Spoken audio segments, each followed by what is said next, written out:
There's no arguing that people love their cars. We weren't arguing. They talk about their cars, sing about their cars. Some people even look like their car. Whether it's an old car, new old car, fast car, family car, electric car, race car, two-wheel car, no-wheel car, or a car you know's parked around here somewhere. People who love their cars love to tinker with them. Some people tinker big, some people tinker small, some people tinker some degree between those two variables. Whose voice is that? And that's where Supercheap Auto comes in. We've been helping people tinker for 50 years. For people like Bill, Lucy, Kevin, other Kevin. Oi, get off my car! Didn't catch this guy's name. It's Kevin. Not Patrick. He doesn't shop with us. Whoever you are, whatever you drive, we'll help you make it super. Because super is our middle name. Well, technically it's our first. Welcome, ladies and gentlemen, to Season 11, Round 1 of the Supercheap Auto East Coast V8 Series. I'm John Van Ree, and with me this evening I have Mark Duggan. How are you, Mark? Yeah, I'm good, John, apart from a little bit of COVID. Other than that, I'm going okay. Good to be back here watching some racing tonight at a very exciting little track.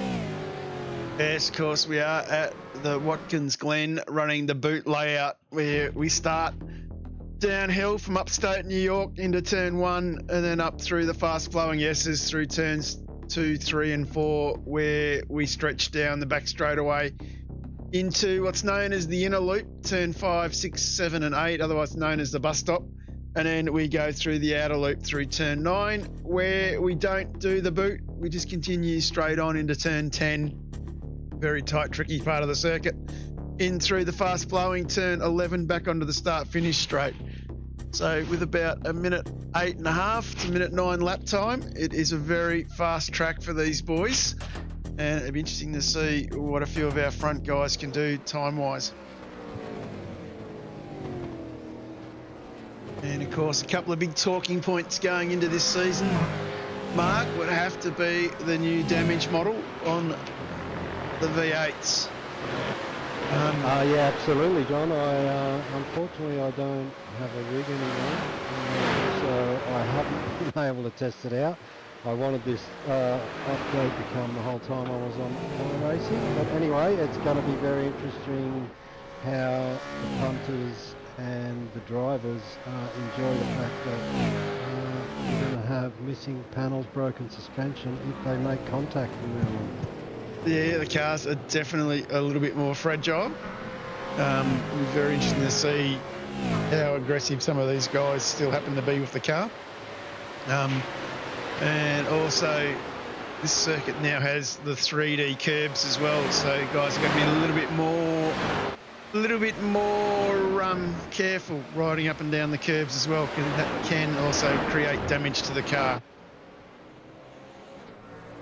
But I guess from a spectator's point of view, it'll probably look a little bit better than seeing cars running around going very fast with panels missing. Creates a little bit more realism to what we watch. Interesting lineup too of drivers. We've got a few new faces in with us this evening. A few faces have come back again, of course. Couple of guys keep an eye out, of course, is the Vermeulen team. They are very strong. They've got some new drivers in their ranks, like Lewis Greathead has come and joined the group as well. So I don't know too much about Lewis, but interesting to see how he goes. Michael Angus has come back from Fishy Motorsports. So we're looking forward to seeing how Michael goes. Very busy guy when he's not on the circuit. Stephen Borg has joined us as well, Racecraft Simulations. I believe it's Brian's brother. It'll be interesting to see if he's as quick as Brian. Looking forward to keeping an eye on that one. And another guy that's come back after a bit of a spell, Mark, is Ash Barella. Yeah, great to have Ash back in the sim. Yeah, been missed greatly, and yeah, good to see him back here.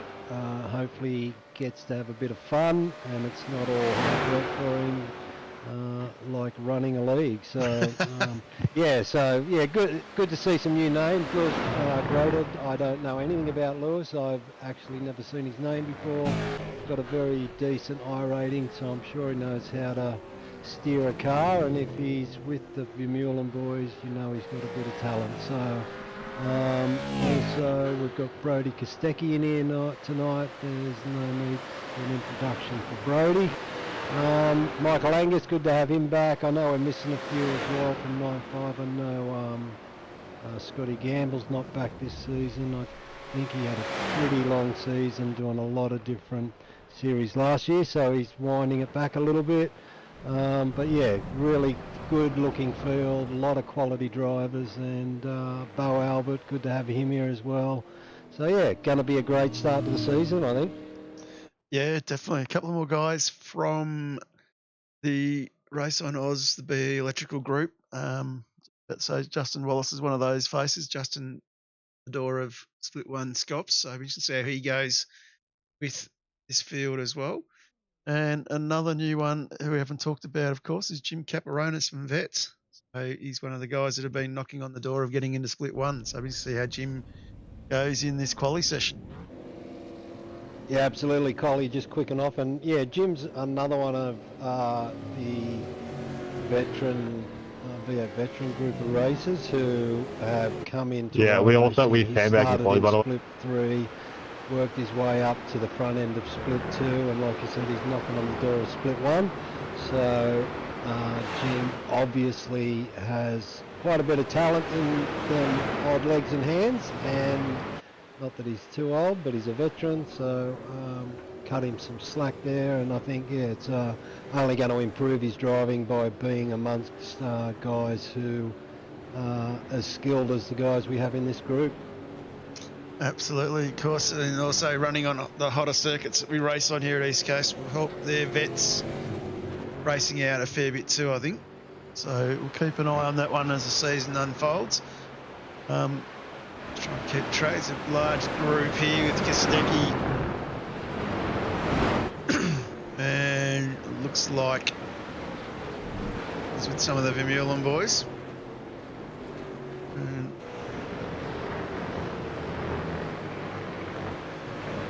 just continue on here. Of course, running the cup layout, the guys can run a bit wider than everybody else on those outside areas, but just need to be careful on the rejoin coming back in.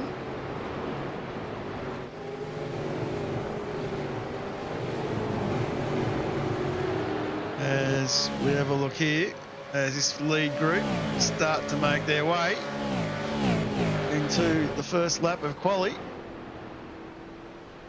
this season. So, Caparonis, let's see if we can work out where these boys are. Here we go. Up on board with Dylan Rudd.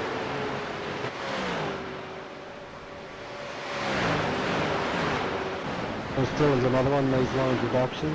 Very, very quick driver. Great supporter of the East Coast Series. Great to have him back again. Very quality team he's embedded himself with, and like I say, Dylan has shown great outright speed on his own. So it's good to have Dylan back again for another season. And of course, these boys all these pro boys using this as their warm-up. Tomorrow night, of course, where the Pro Series rock up to Watkins.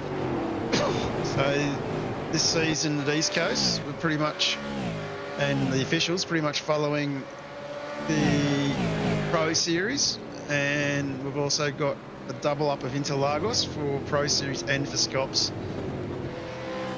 So definitely should see these top guys using East Coast as a really good hit out for those races.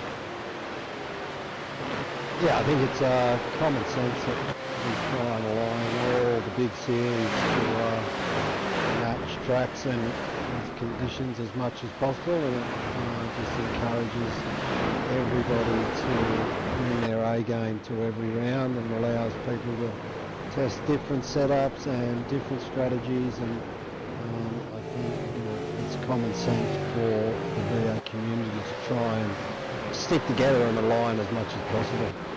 Yeah, it definitely enhances the racing for the bigger events too. That's what I've noticed, what we get out of it. So it helps, like I said, our Super 2 guys get the experience.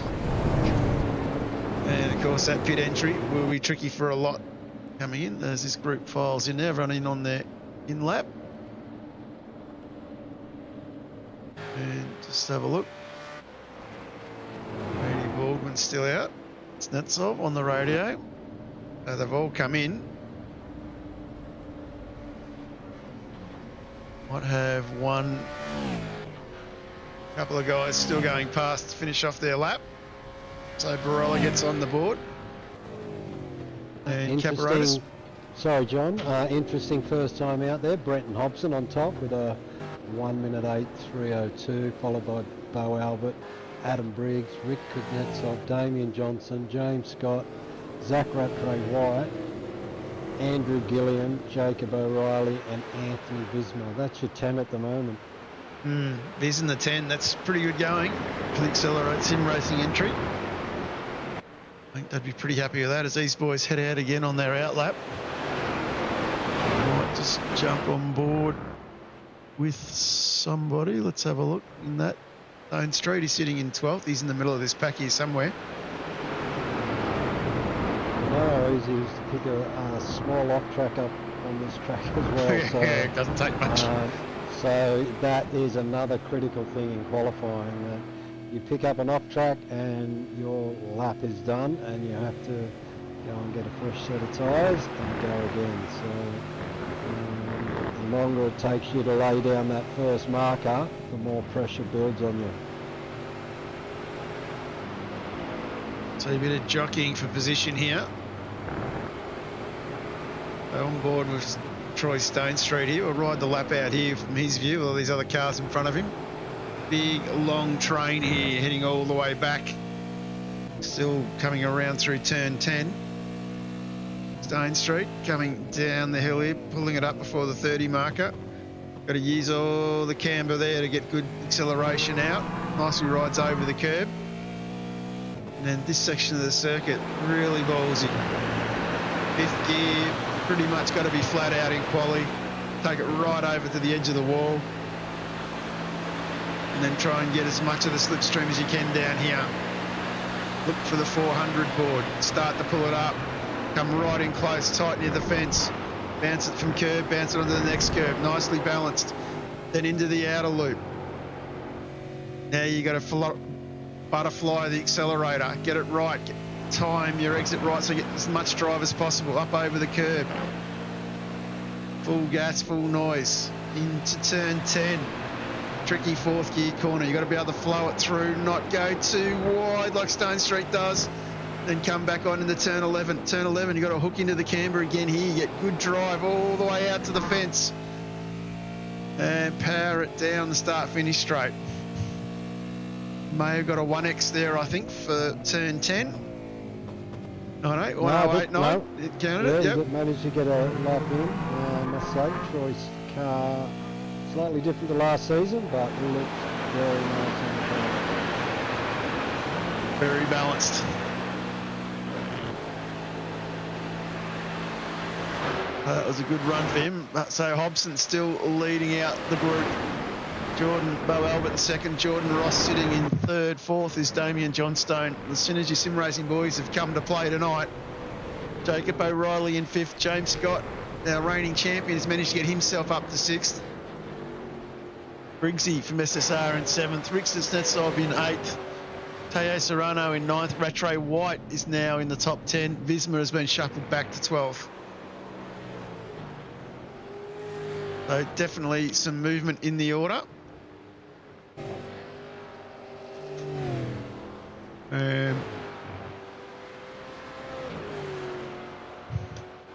Let's let these guys all shuffle back to the pit lane and get themselves all sorted again. As got Andrew Gilliam in the server as well. Saw him last season at Jerez. Made a very grand effort when he came in and started racing. Very impressive driver. So looking forward to seeing what he can do. And of course, Justin Wallace as well, who I mentioned before.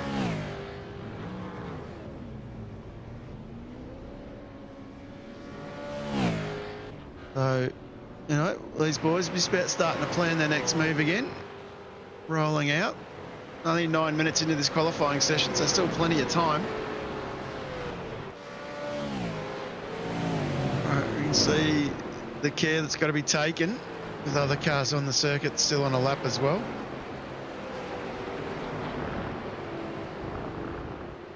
Caperonis all green sectors goes up a spot. Just to give everybody an idea at home, John, we've only got half a second, so 5/10 of a second between first and 20th. That's how close it is. Yeah, that is very close. Bit of a traffic jam going on up the back straight here. So definitely some ducks and drakes going on. And we've got Brody Kostecki coming here at speed. He's on a good lap with the green sector in that first one. So he's still got a set of time, Brody, so this is a very important lap for him.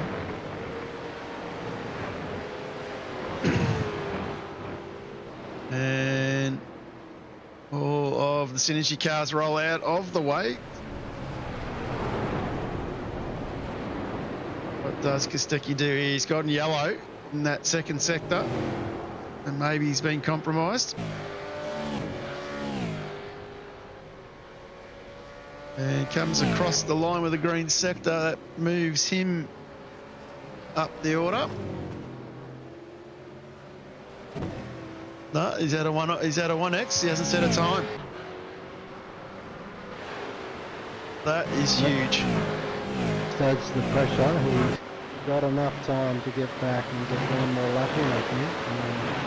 That'll be tight, but not sure he picked up the 1X. Might have been wise to throw that one in the bin and pit on that one, unless he picked up the 1X on the last corner. Let's jump on board here with Jordan Ross.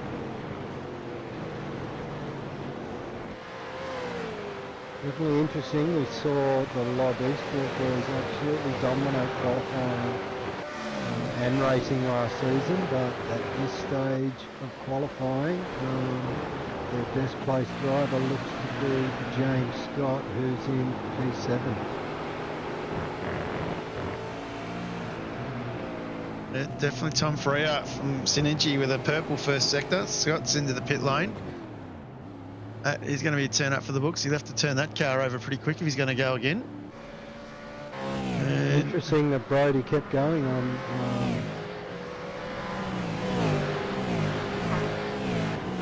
Andrew Gilliam goes to the top.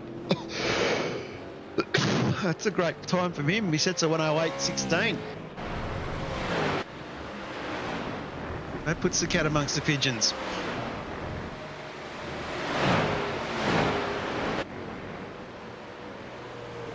These guys trying to get around as quick as they can.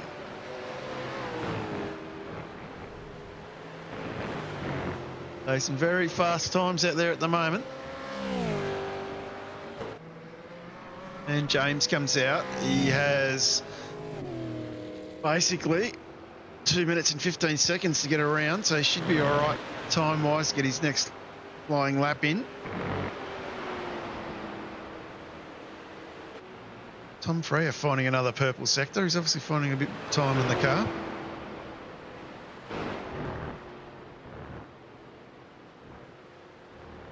This will be interesting to see what Scott does here.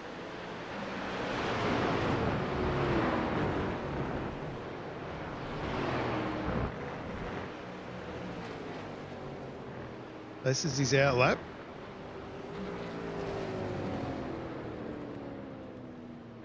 And he's waiting for a gap. You've got to be very careful here. Has a minute and a half.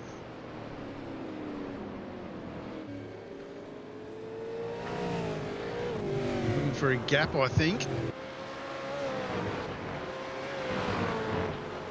And he's found one.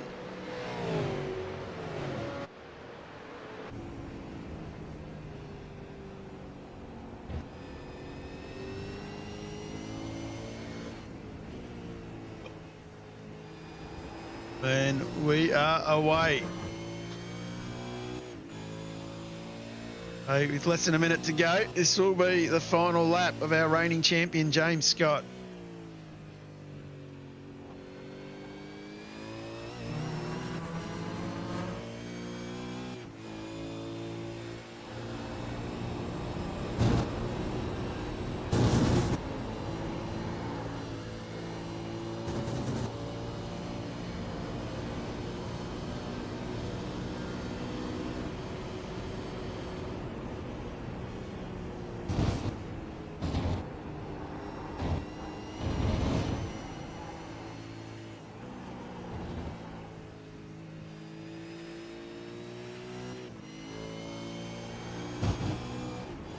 Nice and balanced on the throttle.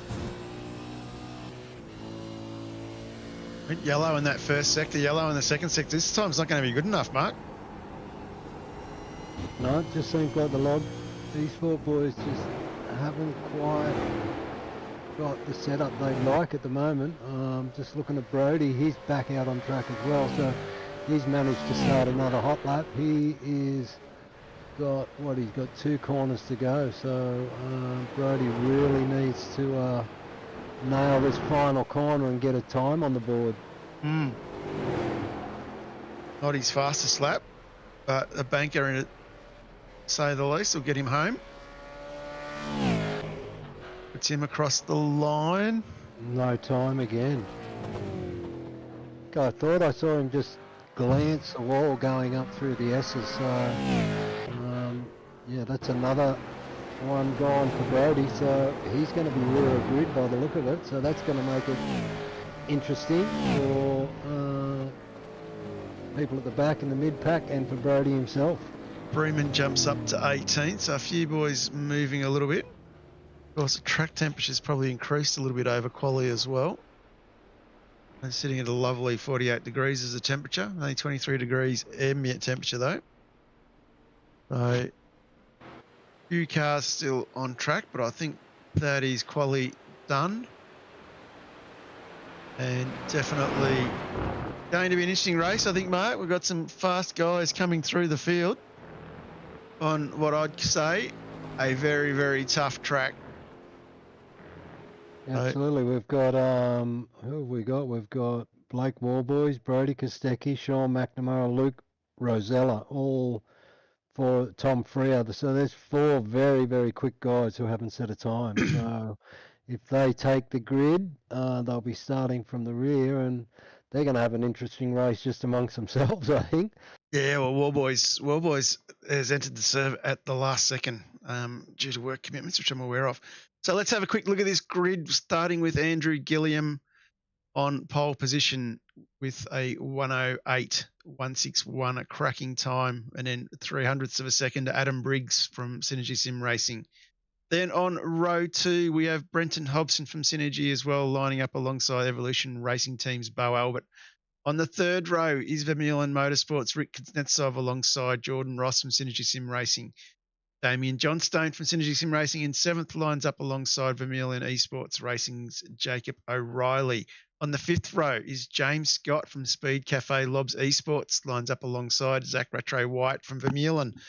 And then we have Teo Serrano from Vermeulen Esports in 11th, lining up alongside Troy Stonestreet from WK&P. And over the page, we then have Dylan Rudd from Speed Cafe Lobs Esports, lining up alongside Fishy Motorsports Michael Angus. Aidan Cale from BE Electrical Race on Oz in 15th, alongside Anthony Visma in 16th. 17th, we see BE Electrical Race on Oz, Joe Mahoney line up alongside Thomas Freeman from 95 Sim Sports. I think Thomas is now a privateer, so I'm sorry about that one. 19 is Brady Baldwin from Synergy Sim Racing alongside Zachary Vlasbom from Muirlands. Jeff Thomas from JWM Sim Sports in 21st, lines up alongside Tyson Broad from Drop Bear Media. 23rd is Vermeulen Motorsports, Lewis Greathead alongside JWM's Steve Tonkin. And over the page again, we have Justin Wallace from Vermeulen Motorsports from Race on Oz in 25th. Dave Coleman in Fishy Motorsports from 26th. Martin Lofthouse from JWM in 27th. Stephen Borg from Racecraft Simulations in 28th. Jim Caparonis from WK&P in 29th lines up alongside Craig Schultz from 95 Sim Sports. Ash Barella from WK&P in 31st lines up alongside Andrew Hoffman from WK&P. And then not setting a time, we have Brody Kostecki, Tom Freer, Sean McNamara, Luke Rosella from Speed Cafe Lobs Esports. And over the page, we have Blake Warboys as well from WK&P. And then Sean, safety car driver, is Matt McMillan. And Richard Barella is our race steward for the evening. So it is shaping up to be a very interesting race, Mark. I think we've got a very split field with a lot of good guys coming through.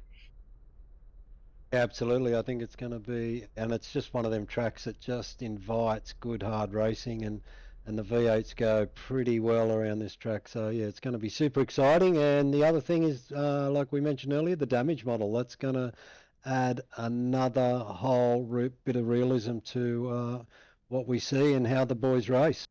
Definitely going to be very, very interesting, as these boys won't be too far away from gridding here.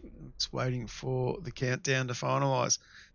But keep an eye on Briggs, keep an eye on Bo Albert, and then keep a very close eye on a few of these names in the mid-pack, such as James Scott. And then a little bit further back, keep a very close eye on Kostecki, Rosella, Warboys, McNamara. These guys will be all looking to make moves and make them pretty quick. Of course, 64 laps, 2 compulsory pit stops. These guys are definitely going to be happening quite well into a race. So we can't be too far away from going here. An engine start. Not sure why we've got an extended grid to 5, but that's all right. We will get there when we get there. So keep an eye on this. This is going to be a close race, I think.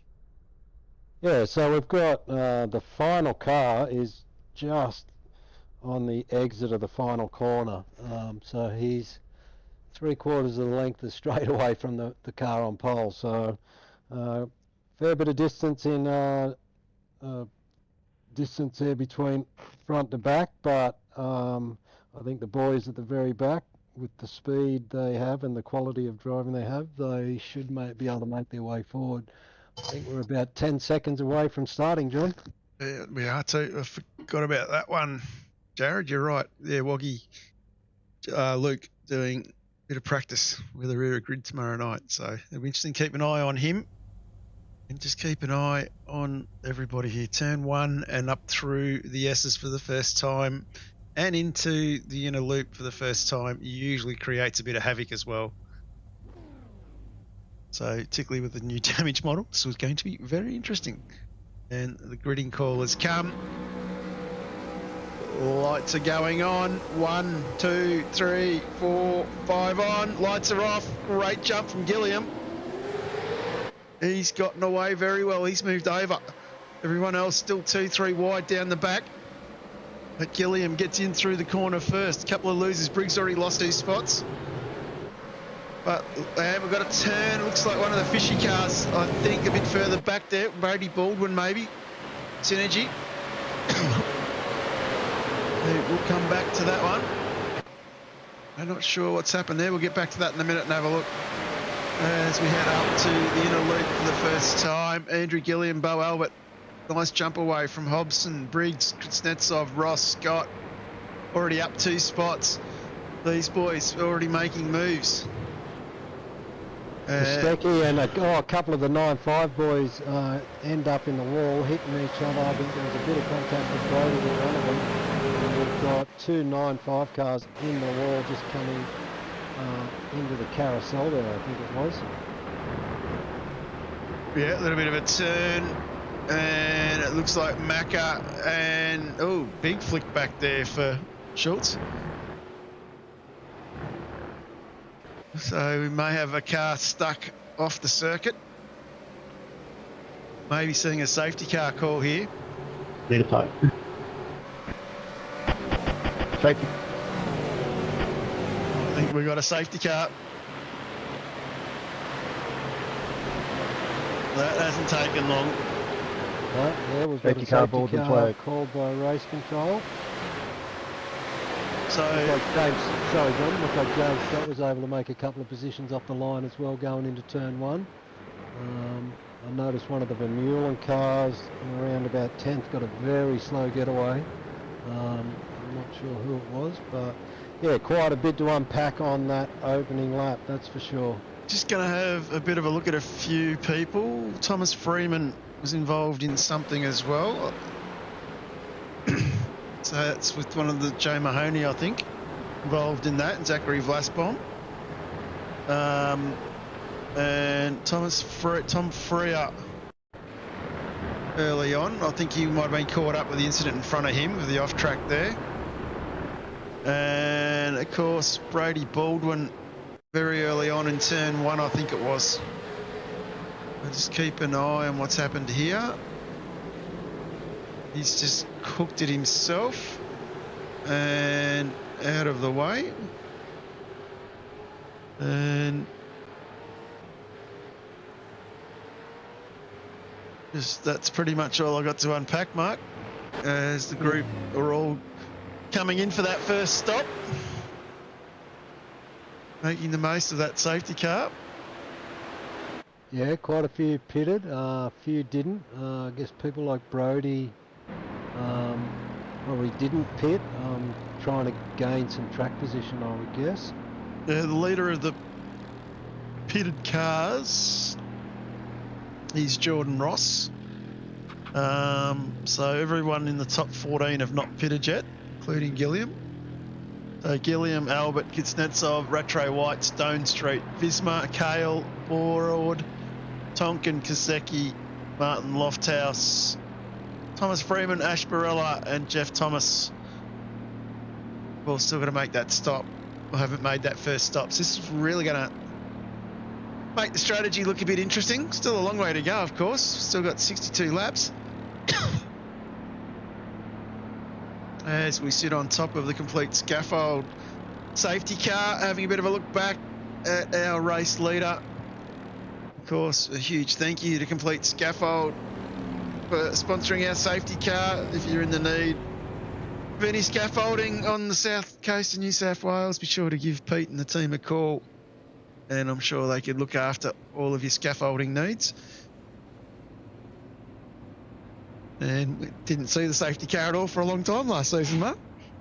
No, we hardly had any safety cars last season, but we've got, just noticed Brody Kaseki, looks like Thomas Freeman, a couple of others taking the pit stop this time around. So Yep.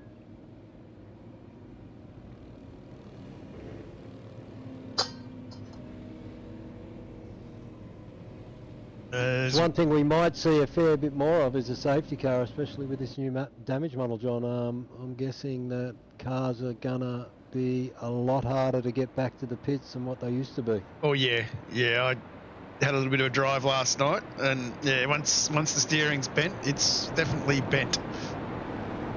Yeah, it does make it a lot harder, and things like the rubber barriers and stuff are a lot less forgiving. I mean, I don't want to talk out of school, but my wife can drive a car with an upset wheel alignment, I believe. Now, you get yourself in trouble, Mark.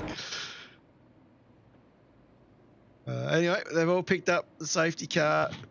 Still got our lead 11 cars have not made a pit stop yet. Of course, season 11, big shout out to Ben Anthony in the chat as well. Looking forward to this restart. Got a few guys who've made some big moves already, like Visma, Broad.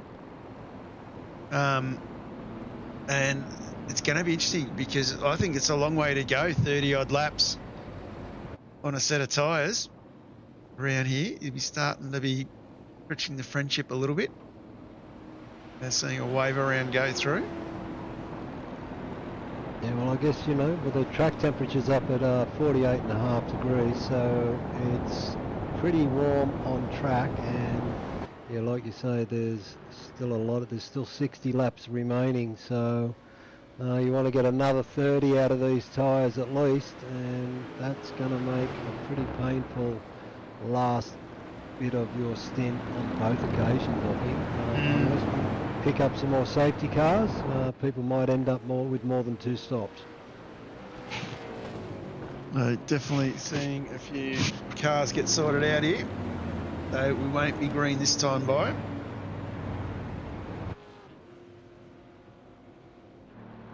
I definitely think the Vermeulen boys are probably looking or thinking along the lines that there could be more than one safety car, so that's why they kept their heels cool, and majority of them stayed out on track.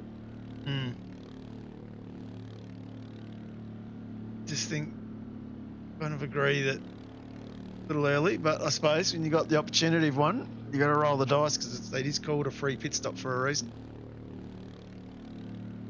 You make the most. So this boy's trying different strategies as well, trying to work out if what works and doesn't work, leading into tomorrow night's Pro Series for the boys up the front. Yeah, I think that's one of the big things, John, is that Pro Series tomorrow night, it's quite possible they're going to have the exact same scenario because, like we say, with the damaged model, cars are a lot harder to get back to the pits, and we're going to see a lot more safety cars, I think, right throughout the season of every V8 league. And yeah, probably not a bad opportunity just to test to see what you can get out of the car and the tyres over a long stint. Yeah, definitely. Hopefully we'll go green this time.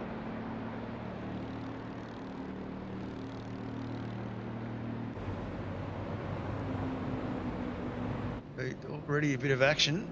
Safety car pulling away.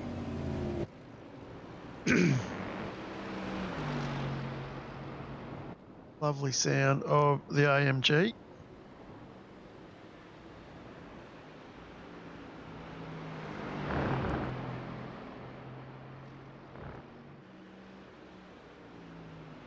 And he's back in the pits. Jump on with Andrew now. What does Gilliam do?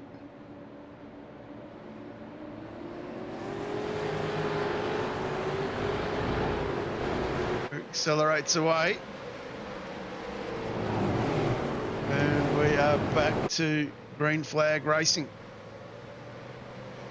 Andrew went pretty quickly there, but Bo Albert was able to match him on the jump, and that was a great effort from Bo to not get left behind there. Rick Kuznetsov missed the jump slightly, and he's fallen back here for Carlo from the back of Bo Albert, but should be able to pick up some of them car lengths going up the hill even under tow. Definitely looking to try and get himself through.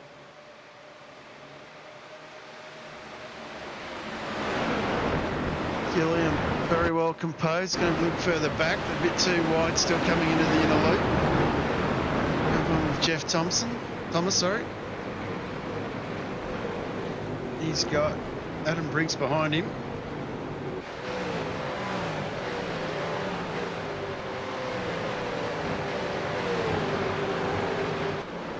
Definitely good racing going on here already. These boys working very hard. Bo Albert's still tucked up behind Gilliam though.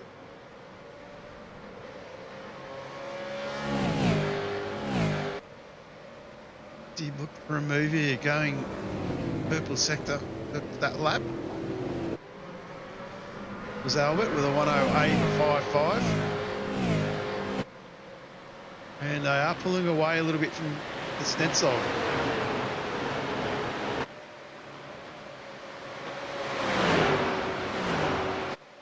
Goes too wide. Albert takes the lead.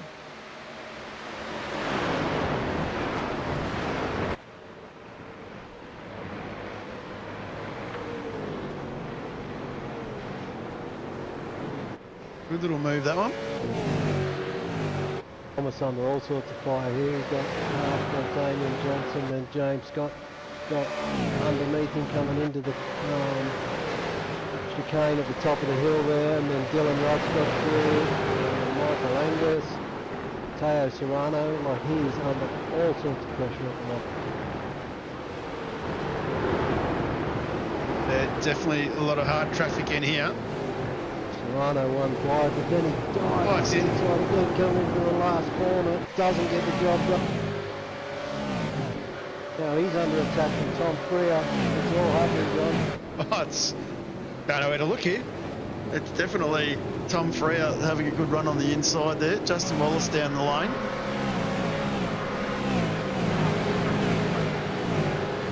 Tom Freer's managed to get himself past. So he's sitting just in front of Serrano and Coleman.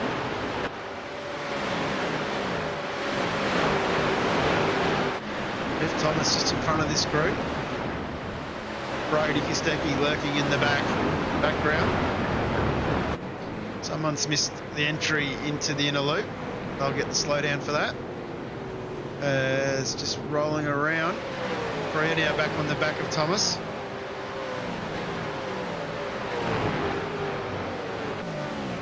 Of course, Jeff, one of our regular vets drivers, having a good baptism of fire here at East Coast.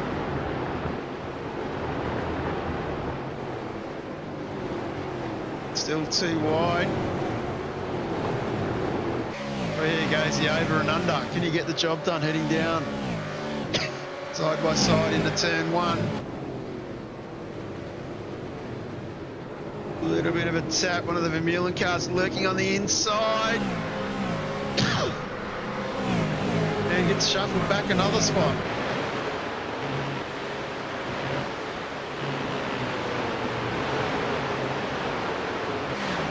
Definitely baptism of fire for Jeff here. And Kostecki now comes through as well. Definitely a fair bit happening. Going back up near the front, Stone Street sitting in fifth still, under a lot of pressure from Visma.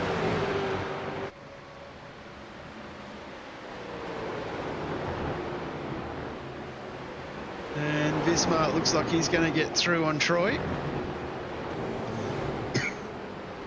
And he's got nice great move there from Anthony. And he's got Kale and Broad tucked up behind him as well. So this little group here battling the 5th, 6th, 7th and 8th.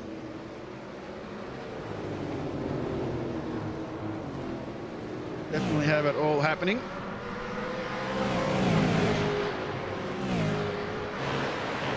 Let's jump on with Briggs. Briggs is now tucked up behind Lofthouse. And has James Scott back with him as well.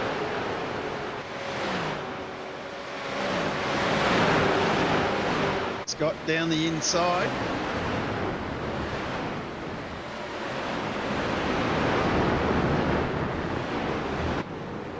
And definitely some great racing going on at the moment.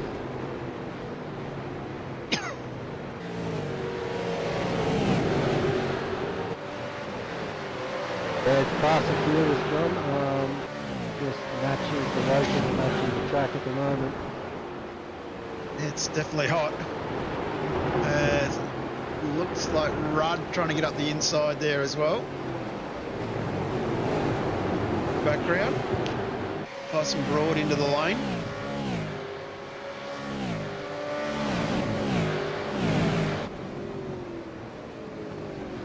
And we've just seen Vlasbom and Mahoney go off. Just going to have a quick look on lap 10 is Supercheap Auto replay. And into turn 10. But they've managed not to do too much damage to themselves.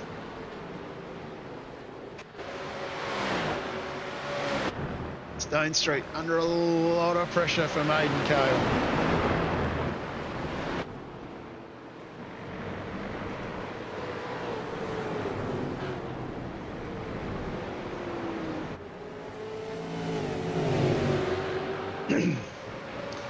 Don't forget too that the lead 7 cars didn't pit under the safety car, so just always keep that in the back of your mind. Well, a big accident in the background. I think that involves Angus and Mahoney. Jordan Ross in the wall too, just coming into the final corner. A little bit of a tap into the wall. We see a loss of a panel there, back into traffic. everyone manages to sneak through. Looks like Broad was going very slow. Not sure what's happened to him. Jordan Ross was the other one you mentioned.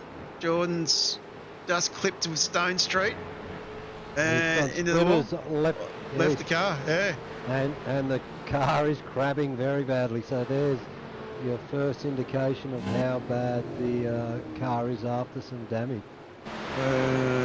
Where is Jordan? He's just coming in the lane now, so if he's still got his bike there up his sleeve, he'll be right, but if he's already used it, he's going to be in a world of hurt. Yep. We've still got a car stuck there on the wall.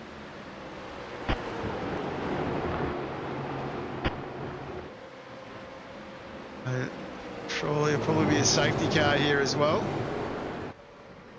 We've got a car stuck on the other side of the Safety car circuit. boards and flags, safety car boards.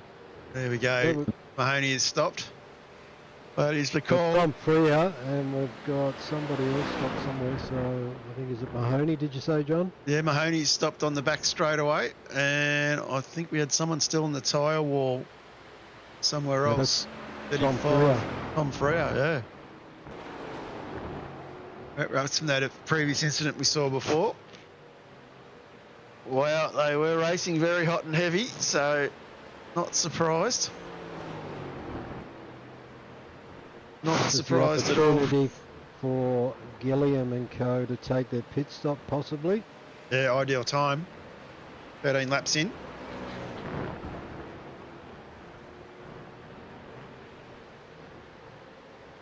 And that's very, very interesting as try and pick up where the safety car is. He's out on track already, waiting to pick up the leader, which will be Andrew Gilliam, I think.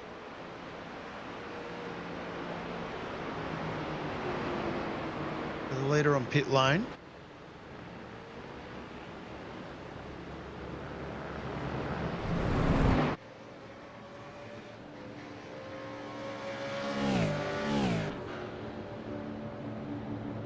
So interesting. Hobson, James Scott, Adam Briggs, Dylan, Damien Johnson, Dylan Rudd, Jacob O'Reilly, all in the pit for the second time already.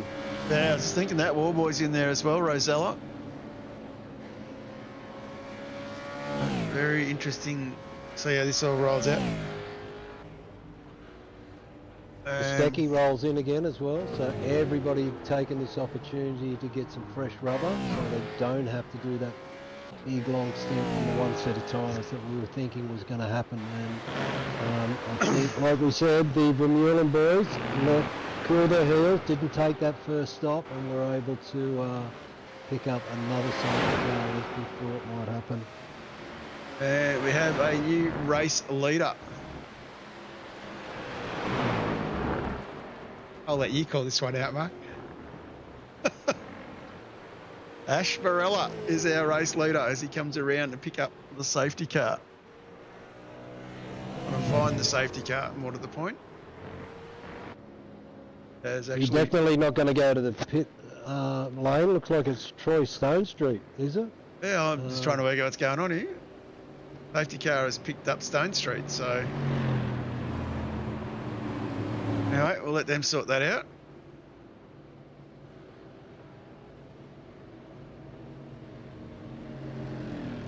So Simon Mesame letting us know in the chat that the damage model's been pretty accurate.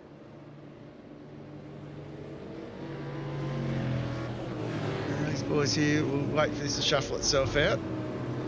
I have gone live, haven't I? I did.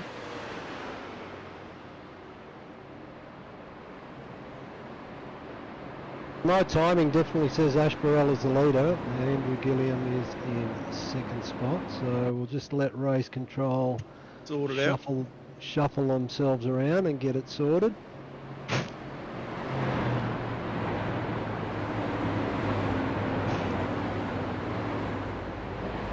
It is Stone Street's only pitted the once, so He came in though with damage, I think. When that was involved with Ross. And I got Stone Street. It's done 13.5 laps. Barella's done 14.45, so. Right. Wouldn't be the first time though SDK's lied to me.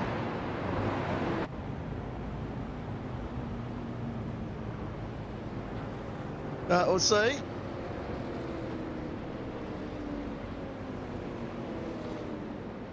Barella, of course, only stopped the once. Gilliam was only pitted the once, from what I can see as well, on lap 13.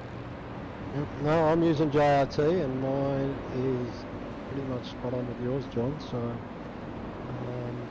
yeah, probably just need race control to go through the order and make sure they've picked up the right car.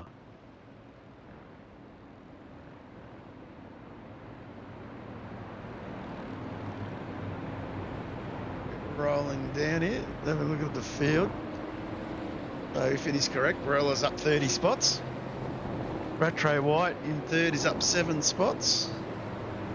Luke Rosella up 23 spots starting from rear of grid. That's a great drive from him so far. Coleman up 12 spots in 14th. Warboy's up 22 spots in 15th. Schultz worked his way back in after that lap 1 incident. He's up 14. In 16th, Kostecki up 16 in 17th. Andrew Hoffman up 14 in 18th.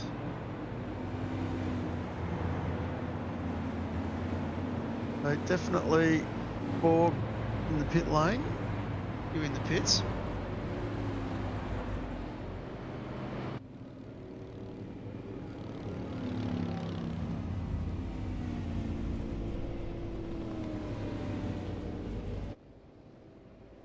Borg leaving pit lane now.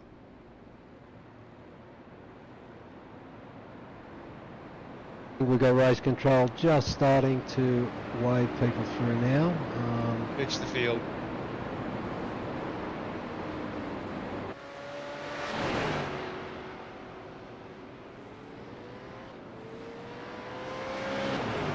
Take a few minutes to get sorted.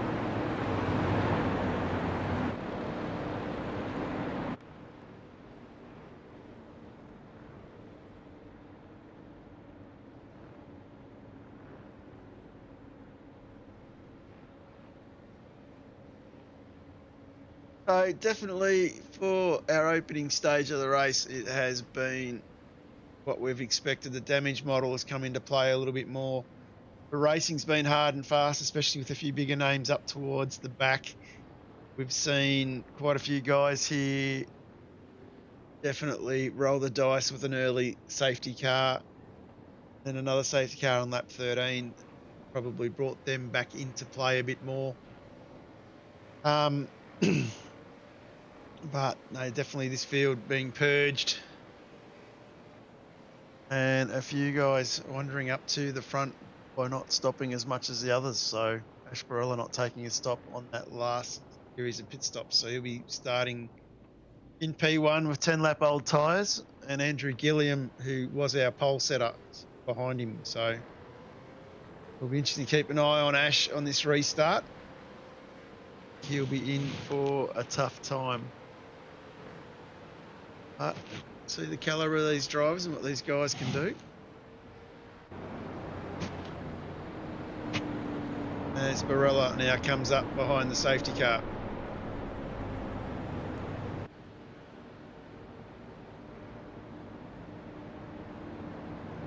And of course, if you are out there watching and your first time watching the Supercheap Auto East Coast Series, make sure you like and subscribe in YouTube or Facebook, wherever you're watching it, so you don't miss a race, and also helps us get the notifications and stuff out to everybody that is watching. As this is going to be a great restart. I'm looking forward to this. Yep, race control just said we'll be going green at the end of this lap they're currently starting, so not far away from another restart. And yeah, I think it's going to be on for young and old. Although we've seen a few incidents, but we have seen some pretty respectful passing where guys know that, you know, some contact's going to cause a problem. We're got to roll the dice here. Ashley Barella cheering on his brother, and there on Facebook. And rightfully so. He is the race leader, and he's got his 15 minutes of fame, which is great to see. First race back, and he's in the lead. Don't worry, you'll turn 15 minutes into 15 hours with us, don't worry.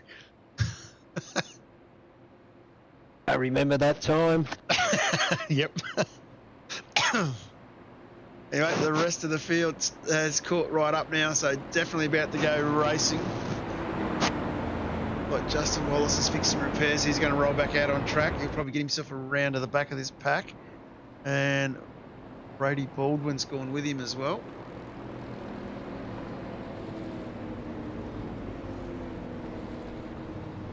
If you're Barella, you got to go early here. I'll try and jump him.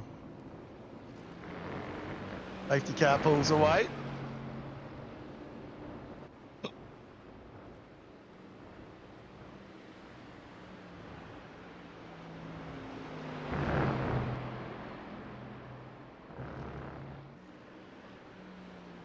And he gets it into the lane safely. Ball will come out now. The safety car is in the lane. We're about to go green. She's a big long snake when they're in signal file. This many cars on the grid, so Ash is going to be under all sorts of pressure into turn one here.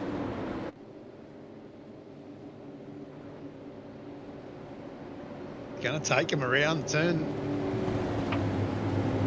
He's taking him right around the turn. Not a bad strategy. Take him all the way to the line. They know when he's going to go. Oh, they're all spread out. Oh, he's off. A green flag. He took him all the way. 4 wide. Turn one's going to be jump. hairy. He's pulled it off. able to get about 4 or 5 cars there. Is it Andrew Gilliam? Yep, Gilliam, Bo Albert, Retro White. That was an impressive restart. He'll have his head down now. He'll be driving for his life.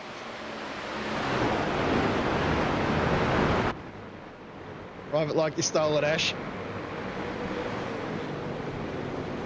It's a Tonkin making a call in the background. Not sure if anything's happened there, but we'll come back to that if it has. No, I think it was a pass safety car call, so no contact, I believe, just passing under safety. Gilliam into 10, makes the move, gets it done. Albert goes with him on the inside. Barella gets forced out wide. And looks like Kuznetsov's gone through as well. And Barella takes pit lane. Get out of the traffic. At his 5 minutes, got plenty of air time. Yeah, good on him. Yep. Did really well, got a great jump, and yeah, he was just going to continually get swamped. So Yep. good smart. Got his 5 minutes of fame. As Bo Albert now putting the pressure on Andrew Gilliam. So we're back to that starting order. And looking forward to seeing how these guys roll out.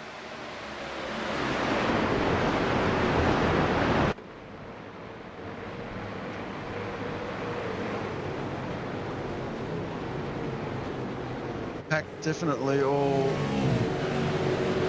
pressed. Jump on the ball, boys. Yep. Sorry, John, I was just going to give a quick rundown on the running order of the top 10. We've got Andrew Gilliam, Bo Albert, Rick Kuznetsov, Zach Rathbone-White, Brenton Hobson, James Scott, Adam Briggs, Dylan Rudd, Jacob O'Reilly, Damien Johnson, who's 10 at the moment, Luke Rosella, making a nice start, and really good, I'm pretty sure, and he's up to around P11, so... He's done very well. Then 11, of course, Damien, well, P10 for Rosella. John Stone now 11. Bismarck 12. Wallboy's up 24 spots in 13th. Stecky behind him in up 19th, 14th.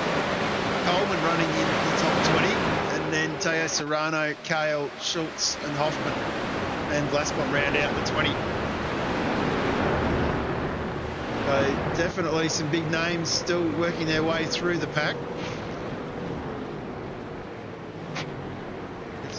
quick look, Dave Coleman here. He's tucked right up behind Leo Serrano. And Zach Rattray White under a lot of pressure from James Scott now.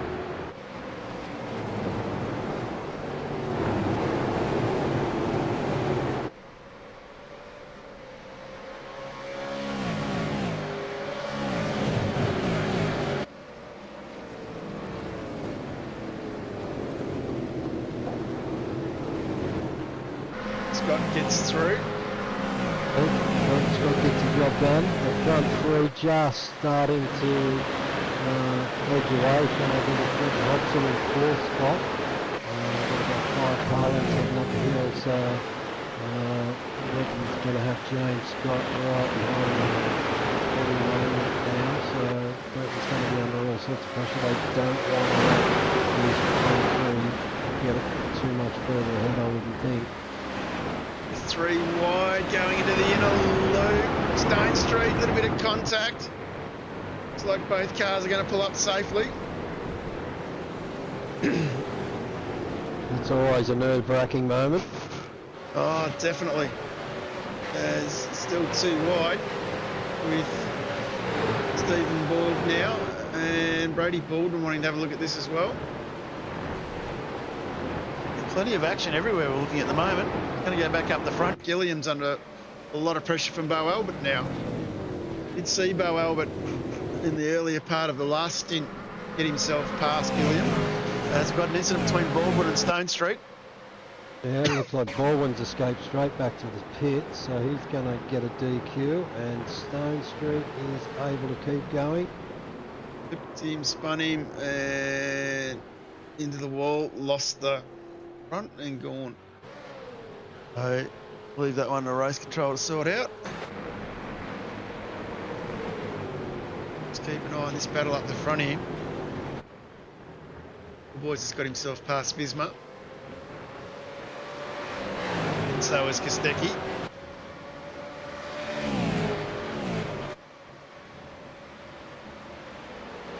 I say, John, Bo Albert's come back to the V8's, I think, only probably a season or 2 ago, and he is absolutely driving the wheels off this thing pretty much every race he's in, so great to see Bo Albert back and absolutely giving it everything he can and doing a stellar job out there for the Evolution Racing team. Yeah, I'm sure team boss Brenton O'Brien will be pretty impressed with his efforts here this evening. He's absolutely flying, keeping pressure on Gilliam. Going to go back looking for another battle. James Scott now has caught up to Hobson. Of course, it's only lap 23 here of 64. Plenty of action already unfolded. Still plenty of time for the likes of Scott to work his way through. Hunt down these leaders. Not to mention, probably about 3 seconds back, you got Kostecki as well.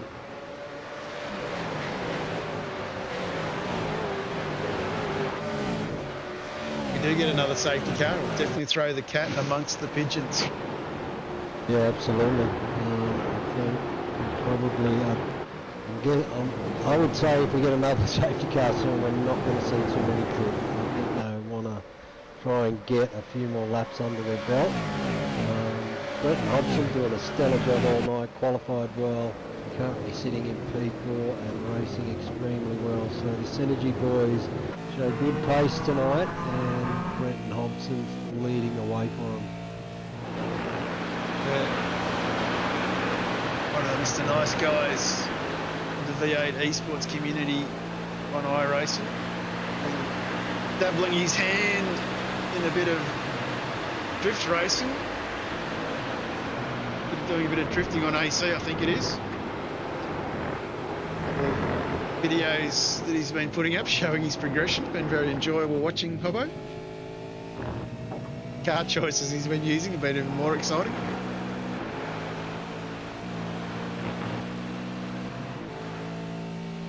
But he is under a lot of pressure here from James Scott.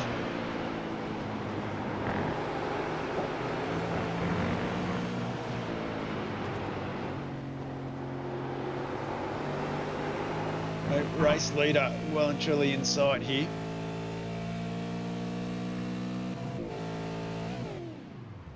Bit of fuel saving.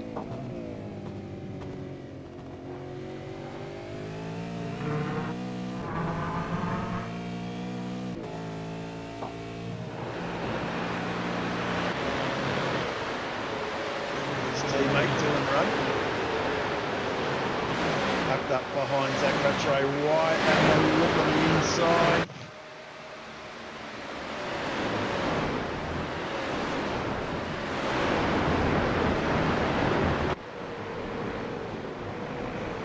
Great bit of driving there from Dylan.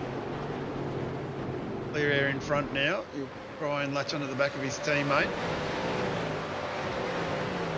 Interesting, just looking through the lap times last time round, Andrew Gillian P1 down to Brody Kostecki at P10. There's only a few tenths of a second. There's absolutely nothing in it between all these guys. Definitely a hard contest. They're all the way back to Warboys up 24 spots in 13th here. They are literally like this nose to tail all the way from Dylan Rudd in 6th. If you get caught in that too wide situation, you can lose a few spots pretty quickly. These guys will be working. We've seen that a couple of times tonight where one car gets underneath you and all of a sudden you've got 3, 4, 5 cars coming through. Very hard to get momentum back. So just looking ahead here, James Scott and Brenton Hobson. James is really right on the back of Brenton now, and Brenton's actually been able to close that gap down in front by a couple of car lengths. So boys in 4th and 5th at the moment, just starting to bring these front 3 back a little bit. Oh, that's going to shape up for an interesting fight as we move forward into the race. That Kuznetsov's now on the back of Albert as well. That gap's only a second.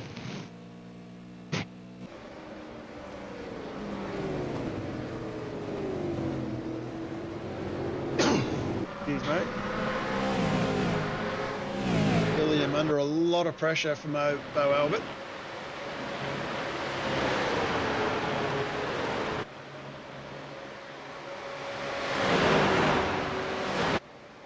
And Rickon Scott's lining up to make a move here. Tucks back in.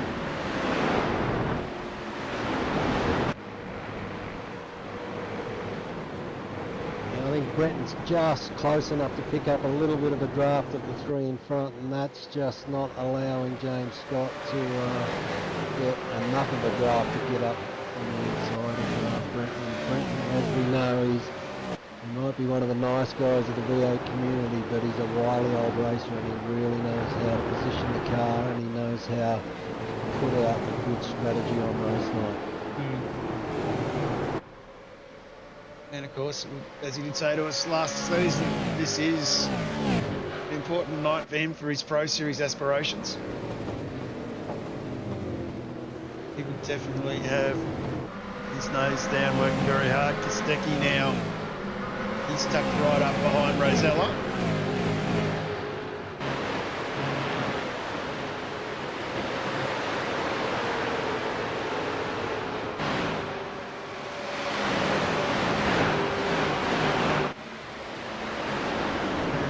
Angus involved in an incident, Mark. We might just have a quick look at the Supercheap Auto replay.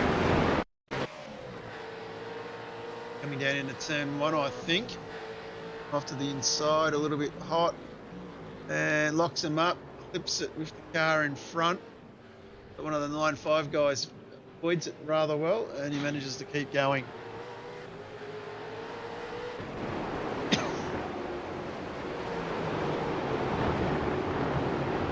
A little bit of contact there going up the back straight between Jim Caparonis and Michael Angus as well, so I'm not sure how that unfolded. I just picked up the tail end of them nose to tail contact, so I'm guessing that was momentum loss from Michael Angus and trying to hold his position, but I know we've called in the race control. We'll leave it up to them to adjudicate that one.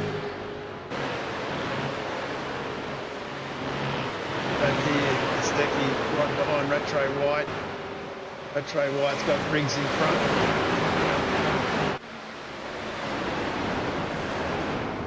Of course, this group all the way back to Warboys here, really not that far away from our race leader. Absolutely not far away, and it is a pretty hotly contested quality group. So plenty of big names in here, plenty of experienced drivers. Yeah, I think, you know, once one of these cars starts to get on the back of them front five, you're going to have a group of 15, 20 cars nose to tail. Speaking makes an over and under into the last corner. And Rosella might have been coming through with him.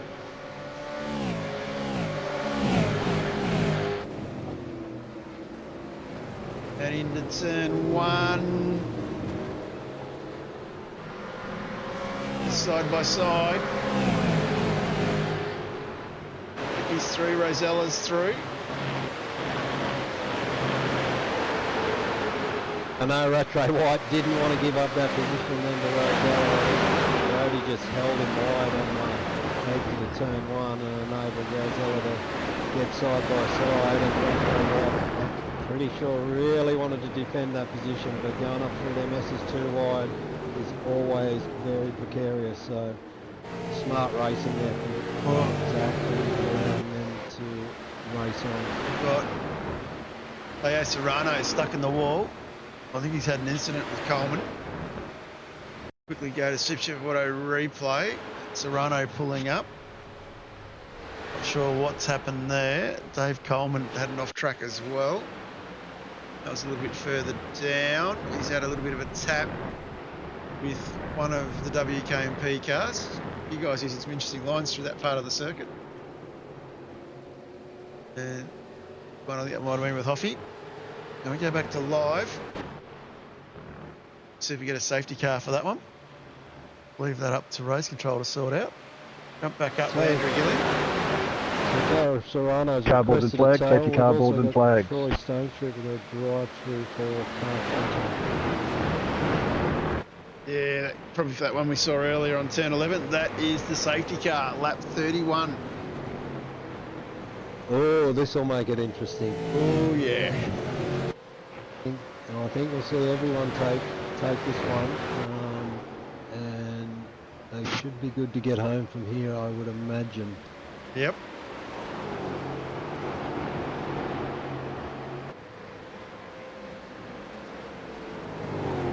So this is an interesting one for league admins, John, with the damage model, the amount of safety cars we're going to be seeing, and when it comes to iRacing maintenance, it is going to make league management very, very testy. Yep. It ain't going to be easy. I think the community's just got to be patient. You're pretty much right. Everyone will go in. Probably Ash Brailer will go in this time. I thought I saw Ash take a couple of pit stops almost back to back earlier. So 18 is the last lap he went in. Safety cars going up over the bridge. Yes. Where is he? He won't get it this time, I don't think. The safety car's up through the turn. Has picked up Wallace and Angus at the moment, so I think they'll get a wave through, looking at where we're up to. It's going to be very interesting, Mark. I kind of agree that it's going to be, calls are going to be sort of more in that precarious position, isn't it? Yeah, absolutely. I think we're going to probably have to see a few time certain races as things go by. But we will all adjust, no doubt, over a period of time. We've been so used to having the one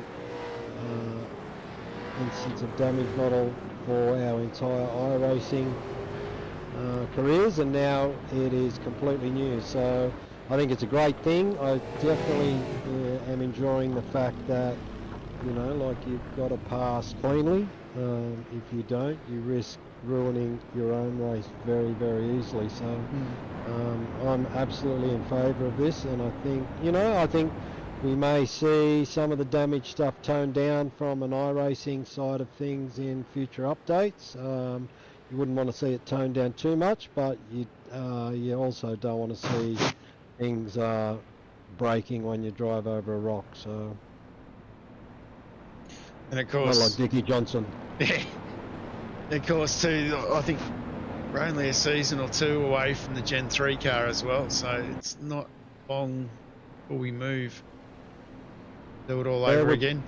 Yeah, absolutely, which will probably throw another curveball with the new tyre model. So, so that's going to make things interesting again. That's going to be a new learning curve, new car. I think we'll get a new tyre model. We'll have the new damage model, and I think it'll be like a brand new toy for everybody. Yeah. They're looking forward to it. Have the pleasure of sitting in with a lot of the pro drivers talking about changing to Gen 3 and all those sorts of things, and that's hard to believe that when the Gen 2 car came out, they were basically racing it within 2 weeks of it being out at Scops level events, and already trying to get their head around working out setups and everything else. So it'll be a whole new world for a lot of these guys, and interesting to see how some of the big names cope, and interesting to see how some of the smaller guys go who've got the knack of being able to set a car. So yeah, did I sell my rig too early? We've got Ricky Snetzoff leading from Hobson, James Scott sitting in third, Bo Albert in fourth, Gilliam back in fifth, Retro White in sixth, Rudd in seventh, Briggs in eighth, Kostecki in ninth, up 24 spots, Jacob O'Reilly in 10th, Luke Rosella up 25 in 11th, Warboys up 25 in 12th, John Stone, Coleman, Visma, Blasbom, Kale, Jordan Ross, Craig Schultz, Stephen Ball will round out the top 20. So definitely a little bit of a shake-up under those stops. Long way to go from here, though. There's still a long way to go, John. Interesting, yeah. Rick Kuznetsov might possibly manage to be able to do quite a bit of fuel saving sitting in third spot most of that first half of the race. So he's been able to save a bit over a second on most people around him under the pit lane. So that's a huge advantage. And safety car heads out again. Also, we also know these drivers fuel to the very finest millimetre. So there's quite a possibility we can see people run short on fuel. Yeah, it's going to be interesting to see. Snetsov now has control of the field. It'll a Barella and carry it to the line.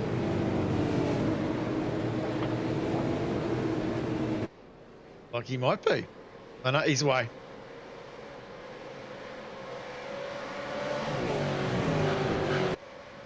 And we can see Scott having a look on the inside of Hobson.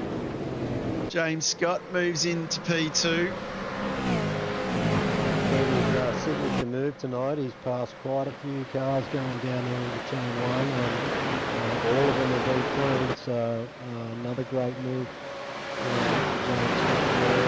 Zach Rattray, Rick Kuznetsov out to a couple of car lengths lead, but that's nothing.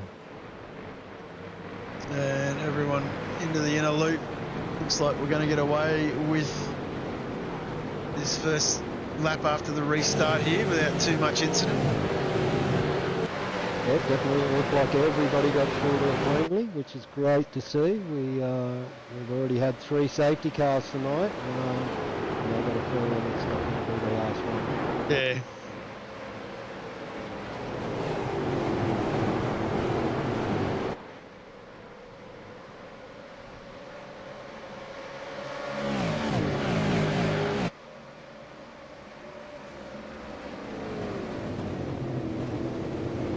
Definitely looking forward now to this battle with Rick Kuznetsov and James Scott, Quentin Hobson, Bo Albert, and Andrew Gillian. It's all going to come down to being able to get that. The Vermeulen boys have came here tonight with plenty of fire in their belly and plenty of speed in the car. So we did see the Lob Esport boys struggle a little bit in qualifying, but their race pace has been exceptional as usual. Brody Kostecki can attest to that. He's come from the rear of Beard all the way up to about P8, I think. So definitely good race pace in that Lob Esports car.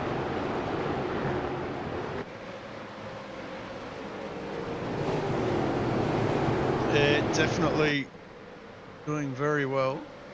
As it's going to go down the back. O'Reilly's ducked into the pit lane. Going to sit on with Dave Coleman for a minute. He's in 13th. Got a bit of traffic behind him with Visma. Having a bit of a look here. He's getting a little bit swamped, old Dave.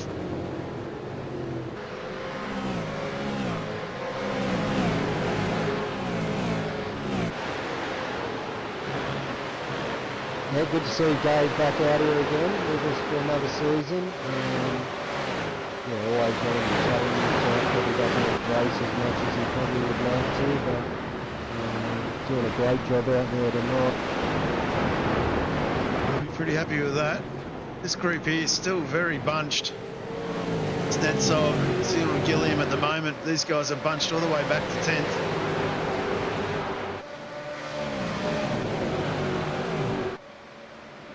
Jordan Ross doing a great job out there as well. We saw him have great pace earlier on, running in well inside the top 10, around the top 5. Got a bit of contact, lost the front wing, damaged the suspension and steering. Luckily he still had his fast repair up his sleeve.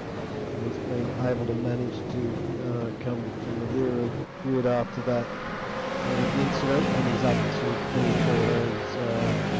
Jordan doing a fabulous job out there. Yeah, great recovery. These guys, Hobson here being basically pushed up the hill by Albert. And James Scott having a look on the inside, gets it through. New race leader. How does he see if he can pull away from these boys? Or will they hang on to the draft? That fifth race leader we've had tonight, so it just goes to show you the quality of racing we've had. It's been ultra competitive and super quick. So James Scott back to where he finished last season at the moment, and that's out in P1. So it'll be very interesting whether he can create a gap here and get away from Kuznetsov. Working very hard. I know Rick will be trying to hang on to the back of his car, knowing that that slipstream will give him a 10th.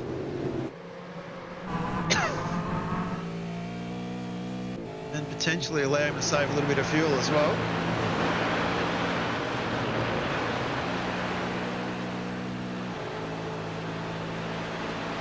Of course, Kuznetsov's got to be worried too. He's got Hobson tucked up, only 2 tenths behind him.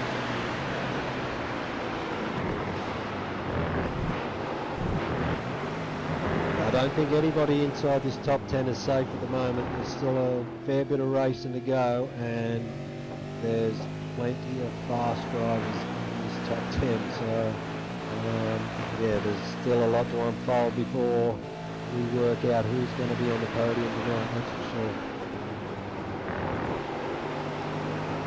sure. Rick doing very well to hang on to the back of James Scott.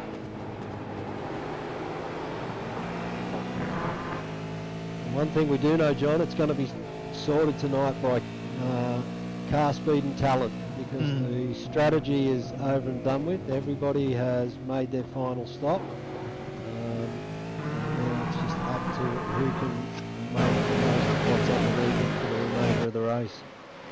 Going to have a quick look down towards the back. Justin Wallace, he's been in the wars a little bit, but he's battling on still. Andrew Hoffman is up 4 spots in 28th. Hoffy not too far behind Michael Angus. Michael Angus putting a lot of pressure on Jim Caparonis. Yeah, we did see these two make contact about half a dozen ago or so. I'm not sure how race control adjudicated that, but yeah, there is a little bit of animosity possibly under the helmet there. Be a steaming helmet. I've seen that before on YouTube somewhere. And Bo Albert in the thick of it here and now with Hobson. And Kostecki as well, so in the background, looking to the inside on one of the Vermeulen cars. Gets it done. Coleman's involved in an incident. We'll come back to that in a second. Two boys here making a few moves, but they will get themselves back in line. And what's happened today? Albert was able to get up the inside of Brenton Hobson, but Brenton Hobson's been able to get that position back, and I think I saw Brodie Kostecki pass 2 cars into turn 1, so Brodie really on fire out there at the moment. And looks like Coleman's had a mechanical and has pulled up on start-finish straight. Off the racing line, so we'll see what race control do about this one. Not in an easy recoverable spot. Briggs is still in the thick of this as well. It's top 10. These boys are all working hard. Green pitting.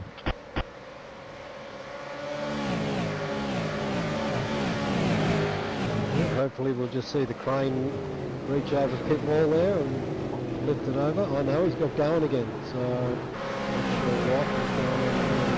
Possibly maybe the screen's blacked out. He has suffered from a bit of a glitch a couple of times. But anyway, he's off and running and safely again. Absolutely fooled his race, and that's a bit of bad luck there for Dave. This whole group in this slipstream here, nose to tail, all the way back. This is Warboys back in 11th spot. He's got 10 cars in front of him. And if you look into turn 10, you can see the leader turning in. 41 or 64 laps gone.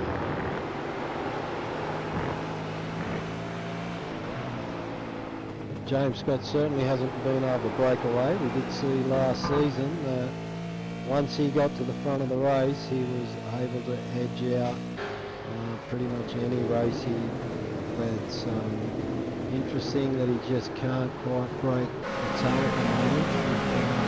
He's only going to need one mistake, I think, from somebody behind to create a little bit of a gap, and they might not see him again. So it's imperative that everybody stays on their toes and stays in that draft. Oh yeah.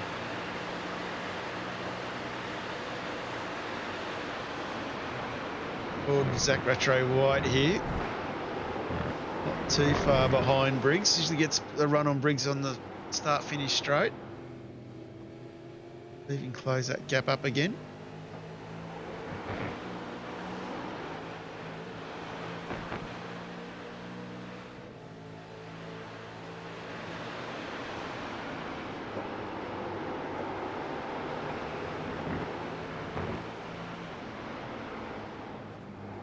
Nicely using the circuit there. Out wide again. Let's see if it's turn 1 on the brakes where he gets the catch up. This time by.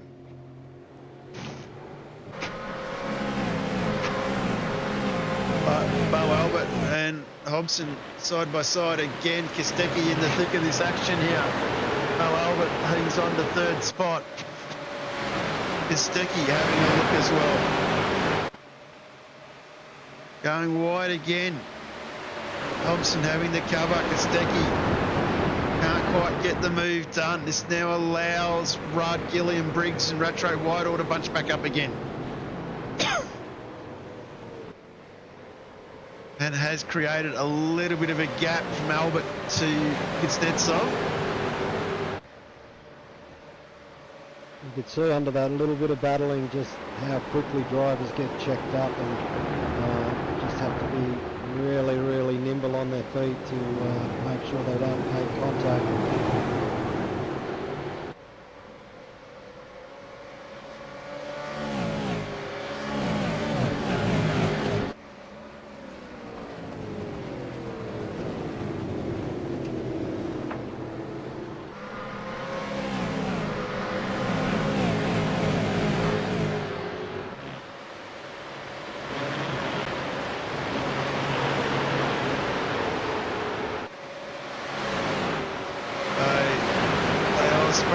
again on the next lap. But still a very tight back. He's going to jump on with Thomas Freeman. He's trying to make some moves here. With Aidan Cale in front of him. This is a good little battle pack we got running. Craig Schultz just in front of these guys. And Jeff Thomas just behind. Being involved in the action as well.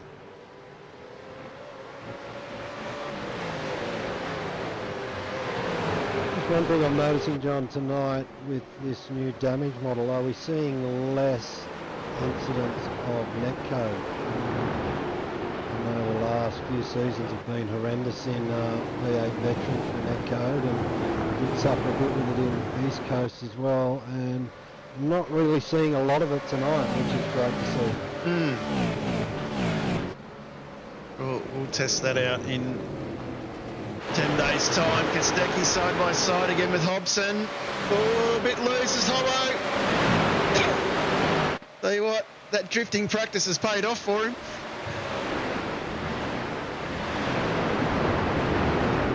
Tucks back in behind Kostecki. And you can see how that's checked up that whole pack again all the way back to Warboys. Yeah, his tyres wouldn't have liked that, but he gathered it up and recovered, and I think Kostecki and there's a Dylan Rudd possibly got underneath him, so at the end of the day he managed to save what he could. And of course Kostecki now only a second behind Bo Albert. Still plenty of time to go. It's only lap 45 was starting, sorry, 46 was starting now of 64. Starting to tick down a bit. The pressure is definitely on in this top 10 group.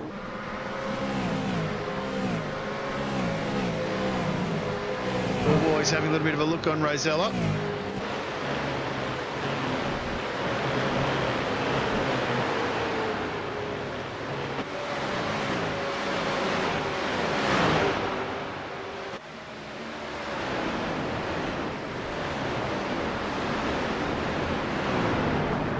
Blake out there doing an absolutely stellar job yet again. Silent assassin almost, you know, like you don't hear much from him, but he really lets his drive and do the talking, and really impressed with his drive tonight. Yeah, literally walks into the server right at race time. Very well. Just jumping back on with Gilliam. Was our race leader at one stage. He's under a lot of pressure from Briggsy now. A few boys starting to get like to the time of the race where it's time to start making a few moves. Well, sure, Andrew's probably feeling like this is possibly one that might have got away from him. Looked super comfortable out front tonight, but that last safety car shuffled him back in the pit stops, and yeah, he just happened to fight for his life in amongst the pack, because in the six, like we've been saying, inside this top 10, there's absolutely nothing in it in terms of lap time. Going on with Craig Schultz, he's still tucked up behind Thomas Freeman. Aidan Cale hanging on to the back of this group. So this group's still having a good battle. This battle goes all the way back to Troy Stone Street in 22nd. Yeah, good comeback from Craig. We saw him in the wall. Pretty sure it was lap one, through no fault of his own, and a fair chunk of time. Being able to battle back, and he's inside the top 20 at the moment. So pretty rock solid bit of work for Craig so far tonight, and yeah, just think he's done an exceptional job to get back to where he is. Great drive. And the Viz under a bit of pressure in this group as well. Thomas Freeman looking to a move on the inside into one. And Freeman, I think he's going to get the job done going up through the S's, and he has. Visma's exit here a little bit compromised. Schultz has a bit of a look to the outside. Cale getting involved in this as well. Very wide. Yeah, it's very wide. This is never pretty. Schultz loses 2 or 3 if you count Freeman. Shuffles back. A little bit loose there from Tonkin, but I think he's gathered it up. That's allowed Stone Street through. And he's going to go back up towards the front, go back into Gilliam's battle. So we still have Scott, Kuznetsov, Albert, Kostecki, Rudd, Hobson, Gilliam, Briggs, Retro White, Luke Rosella and Blake Warboys. None of those boys separated by more than a second. Coming hot and fast behind Warboys is Jordan Ross in 12th on the recovery as well. So action everywhere. Very hard to know where to look. Yeah, definitely plenty of action on track.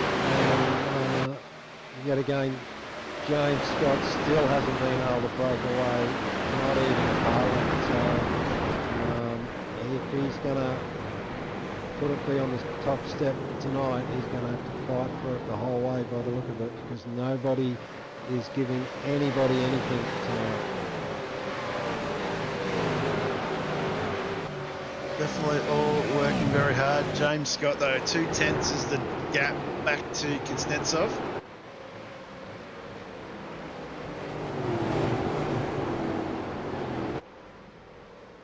Group here having a ding-dong battle. This is the top 4. Yeah, a little bit of a gap between Kostecki and Dylan Rudd. Not only a few car lengths, not a lot in it. I'm pretty sure Dylan will be able to make that back up, especially if they start coupling up towards the front. Then behind Dylan, we've got Hobson and then Andrew Gilliam, who led for the first half of the race. It is definitely happening. Gilliam is still under a bit of pressure. Briggs is hunting him down very hard.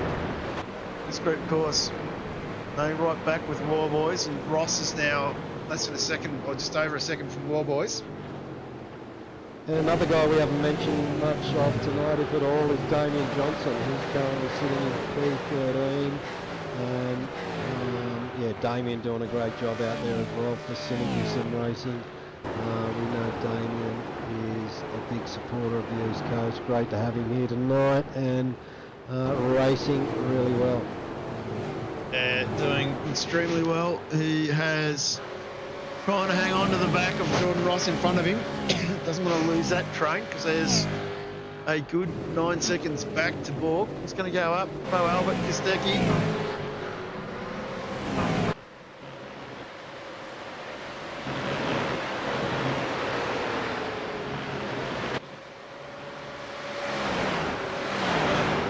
Like they're starting to fight up a bit further in front as well.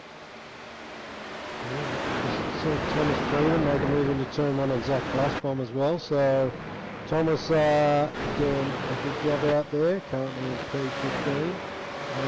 Yeah, Stephen Borg, haven't spoken much about him, but absolutely doing a fine job.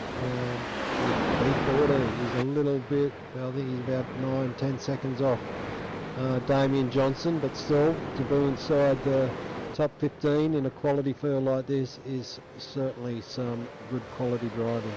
Yeah, looking very solid. Jump back on with Gilliam. That gap very, very close behind him.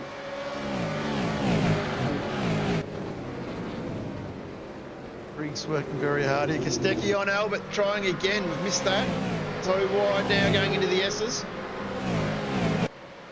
Albert manages just to hang on. You can see how much this battling's cost them. They've dropped a second off Kuznetsov in 2 laps. Been lucky Hobson's dropped back a little bit as well. They're just parking the car in the centre of the track there going into the bus stop, so didn't leave Kostecki any room either side to make a move.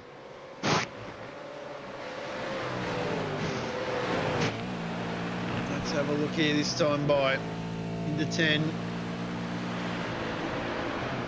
Pretty sure Brody knows a thing or two about racecraft. And a little bit of a twitch there from Albert. Maybe his tyres are dropping off a little bit. Brody's got the run. coming down for the look. He's got the inside. Side by side. Gets it done this time by. And someone goes very wide in the background. Might have been Hobson. He's all right. Now does Albert get the run here and come back? There's a millimetre perfect pass there. Cigarette paper. And we're going to see Brody park it up the inside.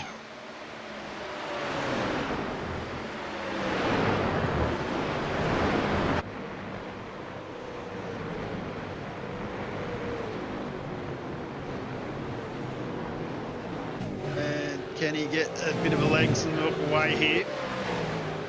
Yeah, it'd be interesting to see if he can, one, gap Albert, and two, whether he can make some inroads into these front two, because it looks like Rick Kuznetsov is absolutely hounding the back of James Scott at the moment.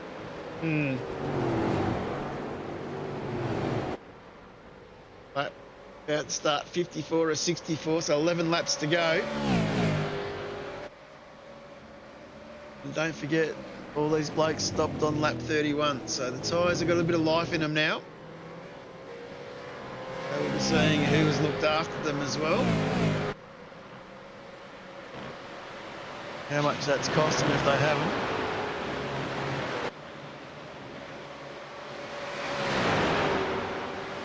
Jordan Ross is now latched onto the back of this group. One stone as well, he's less than a second back. With 11 to go, expect this group to fire up a little bit more too. Not being that far from the leader. Thomas Freeman, he's looking to make some moves on Borgie. Borgie a bit loose. Managed to hang on to it. Loses that position though.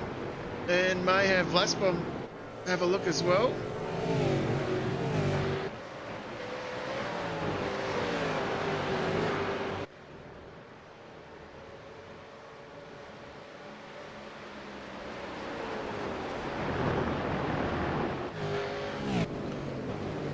White in the back of this group. Now under pressure from Jordan Ross. And James Scott. Only 2/10 between James and Kuznetsov. Like they've pulled a little bit more out on Brody this time. Brody just dropping out of that toe length, just that little bit.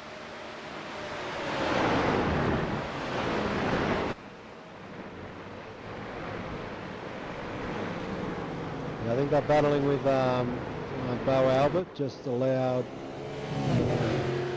Kuznetsov and James Scott to just edge away, and Brody quite possibly lost the toe, but driver of Brody's capabilities and calibre, I think he only needs one good lap, a bit of clean air, and he'll pick that toe back up.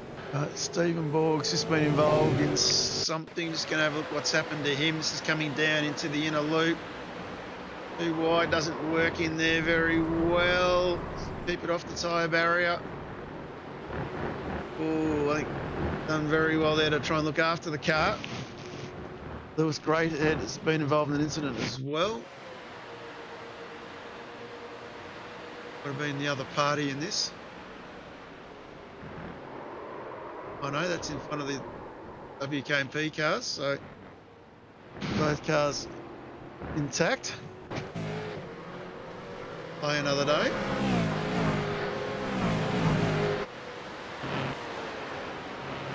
Yeah, it looks like Borgie, it's on his crazy, but he's having into it. He looks like he's in the pit lane now, so I'm not sure if he needs repairs.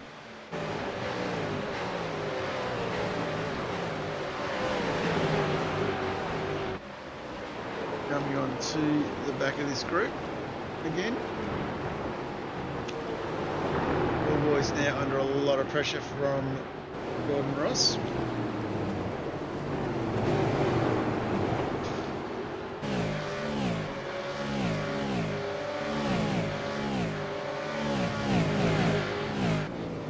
Retro White having a look in this battle as well.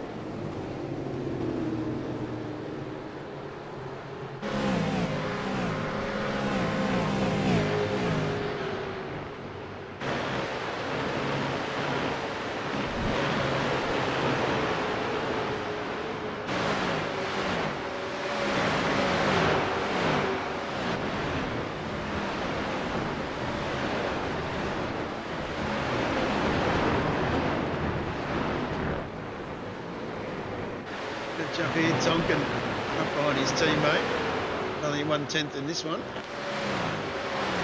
Yeah, just looking at the boys here and admiring the new colour scheme. Looking very, very nice. Very smart looking livery.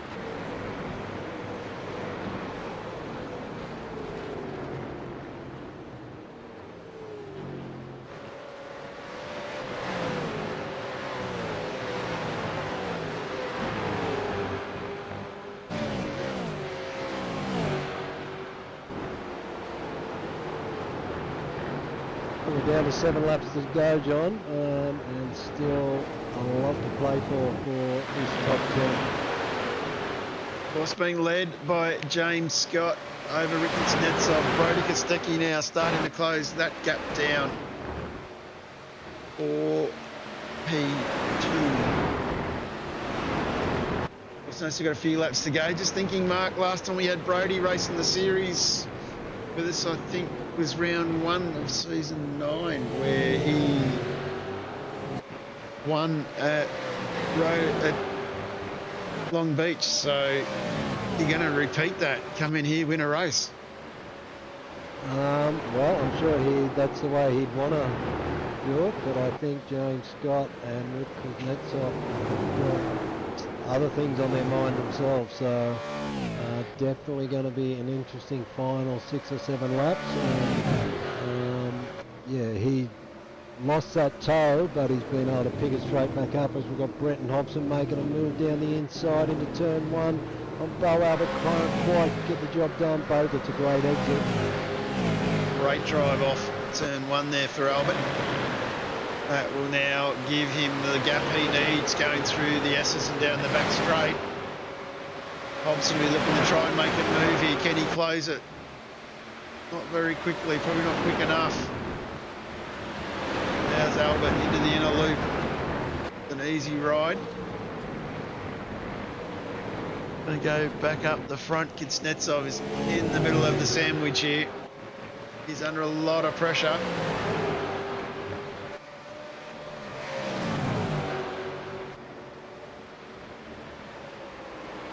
Yeah, Rick's done a stellar job, buddy. He hasn't given James Scott any freebies. James was able to get them done about 15 laps ago, but he has not been able to gain a millimetre on Rick Kuznetsov. And now we said a few laps ago, Brady had just lost the tail. We thought he'd only take him 1 or 2 good laps to get back, and look where he is. He's tucked right up under the wing of Kuznetsov now. And Visma and Hobson in an incident. Just going to go to Hobson first. This is on lap 60. Supercheap auto replay coming down with Bo Albert into turn 1. A little bit of contact unsettles the Synergy Commodore, and he managed to stop before the tyre barrier. He's pretty safe there. Anthony Visma was involved in something as well. He looks like with Stone Street. And clipped from behind again and into the tyre barrier there. Not great there either. So the Viz having a hard night as we go back to this battle up front. That'll be super frustrating for Brenton. He's absolutely raced the wheels off that car tonight, and he's gone from just inside the top 5 down to outside the top 10 now.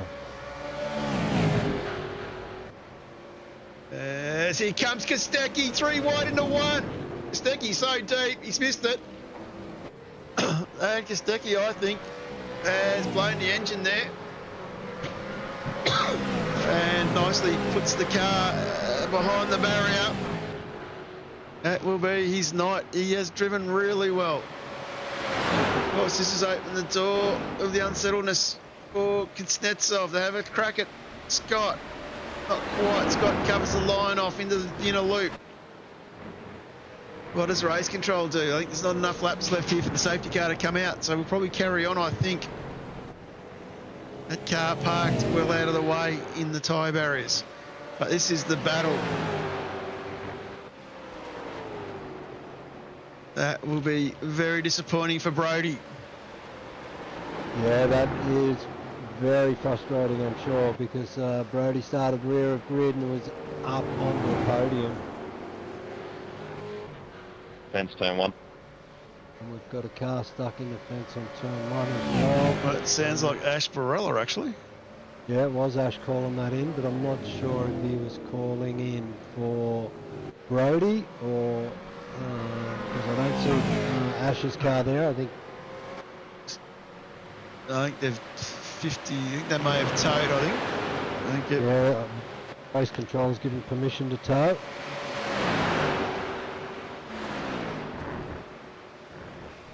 Two and a half laps to go, John. We've still got James Scott and Rich Kuznetsov nose to tail. and still putting on a battle. They've got a nice 2-second gap, 3-second gap back to Dylan Rudd, 1 second back to Bo Albert. So Rudd's managed to sneak his way through into third place. And Andrew Gilliam, he's sitting in fifth. Rosella up 30 spots into sixth. Warboys up 30 spots into seventh. Still under a lot of pressure from Jordan Ross. With this many laps to go, I expect Ross to try and get the move done there, but it's going to go back up. This battle here is still not done and dusted. Bit of covering from Scott to the inside. Snetsov tries to set him up for the under-over and can't get it done. This is great driving from Rick. Will he get a look in here? Which way does the Speed Cafe Lobs Esports go? You'd have to expect Scott to stay to the right here. Plants it dead set in the middle. Allows Kuznetsov to get the run but not get himself through into the inner loop.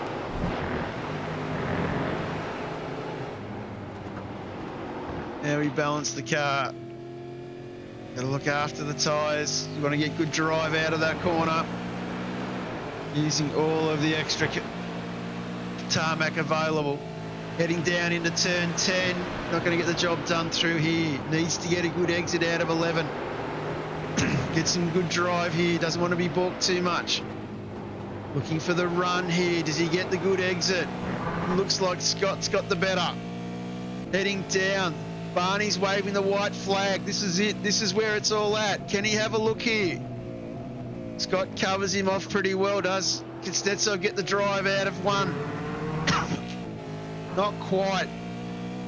Needs to get in close here. Needs to have the better drive out of the S's. Heading down to the inner loop. And he's closing. Scott knows he's okay. Scott's staying to the left. Can't get it done. That has been tough work from these two. Running out of opportunities. Going to take a mistake from James Scott now to allow Kuznetsov through. But he's going to drive it all the way to the line. This has been a great drive from both these boys. Side by side, a little bit of panel rubbing. They managed to get themselves out of 10 into 11. And as he finished the season, he starts the season.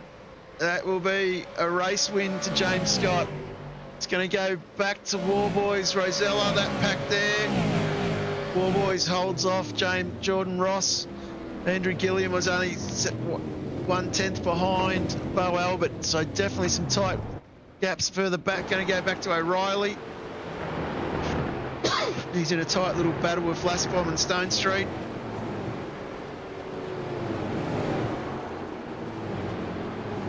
Looks like Stone Street might just hang on here. O'Reilly comes out. Oh, it'll only be less than half a car in that. In fact, it is 0.066 hundredths of a second between those two. So definitely some very tight results.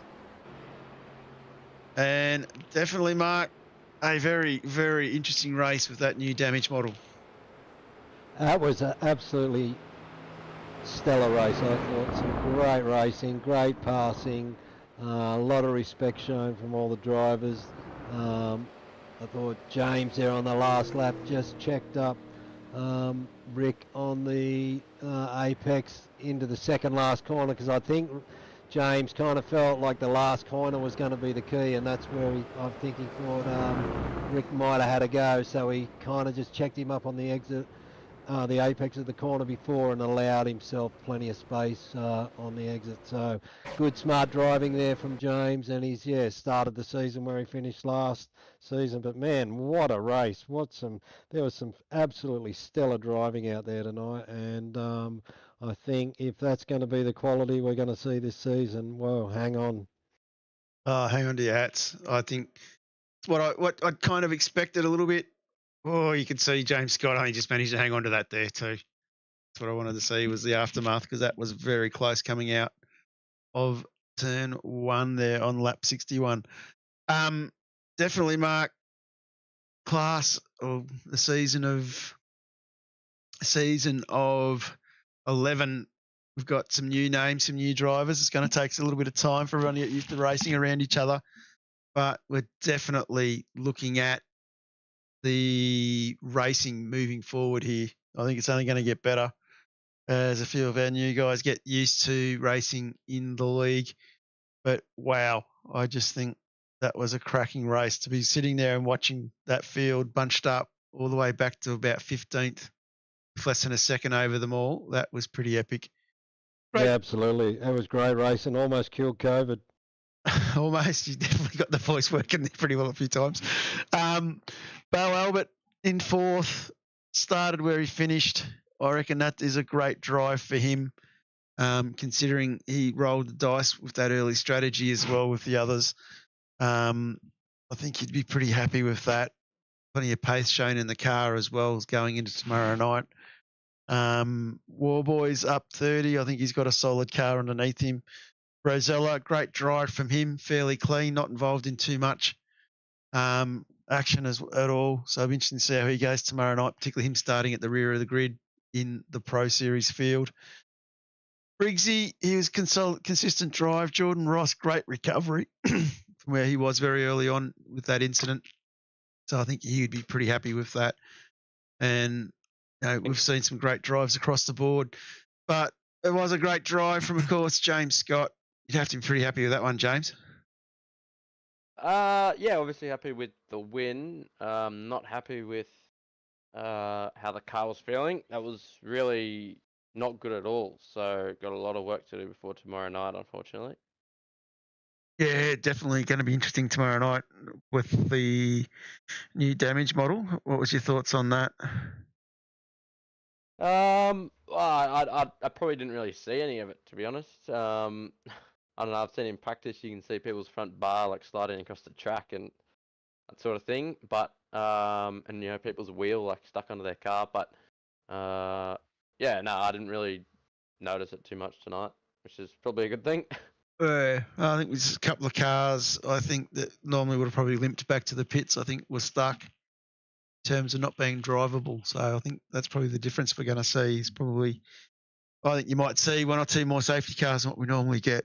Just thinking forward of guys that bounce off walls. Yeah, that's always good for the racing, that's for sure. Yeah, definitely. And of course, Rick, that was a great drive for you in 2nd. Yeah, it was good fun of racing Scott. Yeah, very fair bit of pressure put on you there as well from Brody there towards the end. Yeah, I thought we were gonna all die from that big dive bomb, but we survived. So good news. No, that's all right. It was good racing though. Like it was really great little battle you've had there, and then sort of, both of you boys sort of working your way through a little bit with the strategy being sort of rolled out with the safety cars. And of course, Dylan, yourself in 3rd, mate. How'd you find it from where you sat? What's that? The battle up front? No, just the whole race. Oh, sorry, I wasn't paying attention. Yeah, yes. Long race. Setup was tough to drive, so made it a bit harder. But yeah, I'll need to give it a tune up before piss tomorrow night. Oh, interesting to see how you go. And might as well start with James. You want to give a shout out, James? Yep. Thanks to all the guys at Lobs Esports. I know Brody's put in a lot of work this week for the setup. But I'm sure we'll tune it up and probably learn. We all ran something different tonight, so We've got some, some good data to look over and see where we can make it better. Speed Cafe, Ryco Performance, Hybrid Racing Simulations, thanks to all those guys. And Rick on the podium, it was a good race. And yeah, the broadcast people and the race control guys. Not too easy. And Rick, anyone you want to give a shout out for the Vermeulen boys? Yeah, big shout out to Vermeulen Esports and all the boys in the background for the setup work. Big shout out to Doing Okay, Burb Designs, Supernova Motorsports, Hymo Setups, and Vermeulen X Coaching, and all you guys for the broadcast and the boys in podium as well. Too easy. And anything else you want to add, Rick? That's it, mate. Thank you. Too easy. Sorry, I was thinking of Dylan. You don't want to add any names until? No, James covered Covered them all. Thanks to you guys for the broadcast and all the race control. So next week we are back to a shorter race format, of course, and racing at Fuji with no chicanes with the official vets alignment. Any thoughts on Fuji, boys? No, where does the no chicane layout go? It was Down at the at end of the lap there. down at Dunlop. You Yep. come down through, I think it's 80. Sorry, you go through 300 into Dunlop, and then the normal layout has a chicane that cuts back in at Dunlop and then goes up the hill, and you've still got the right-left combination before you get to Panasonic. Yeah, sure. Yeah, I don't know. It'd be right. I've never ever driven that layout. I've only ever done one race at Fuji in general. So, actually, I don't even know if I did it, to be honest. I think I practiced and then didn't race for some reason. So I'll have to see how we go. That'd be good. Rock up and shoot. I think it's one track it feels like we haven't been to for forever and a day. I can't remember the last time we raced there officially. I think Vets was there 5 seasons ago. Yeah, but I don't think we've done it with East Coast. So I'm looking forward to it. It'll be good track, I think. We had some good fun there in Vets when we raced there. So it'll produce some good racing for you boys. Anyway, on that note, I would like to thank Mark for soldiering on with Rona. Appreciate you coming in. I was staring down the barrel there for a few minutes. I think I was going to be on my own. Huge thank you to the admin team. Huge thank you to all the drivers getting season 11 up and running. Ash has been away for a few weeks as well, which hasn't helped us. But we got race one raced out and won. Huge thank you to everyone in the chat as well. Don't forget, if you haven't liked or subscribed, like or subscribe the page. Helps us get the information and notices out to you guys easier. And of course, as I did say, huge thank you to the drivers as well. It's great having them come in and talk to us after the race, and great having the drivers put on such a great show for us. And yeah, you would have to say you'd enjoyed that one, Mark. Yeah, absolutely. I think that was an absolute cracking race to open the season. And like I said, if it's going to be like that throughout the season, then I think we're in for a treat. I think the boys really turned it on tonight, and yeah, just a thoroughly enjoyable race to commentate on and spectate. Too easy. And on that note, we'll say good night and see everybody again next Tuesday. Thanks for watching. There's no arguing that people love their cars. We weren't arguing. And people who love their cars love to tinker with them. Some people tinker big, some people tinker small. And that's where Supercheap Auto comes in. We've been helping people tinker for 50 years. For people like Bill, Lucy, Kevin, other Kevin. Oi, get off my car! Didn't catch this guy's name. Not Patrick. He doesn't shop with us. Whoever you are, whatever you drive, we'll help you make it super.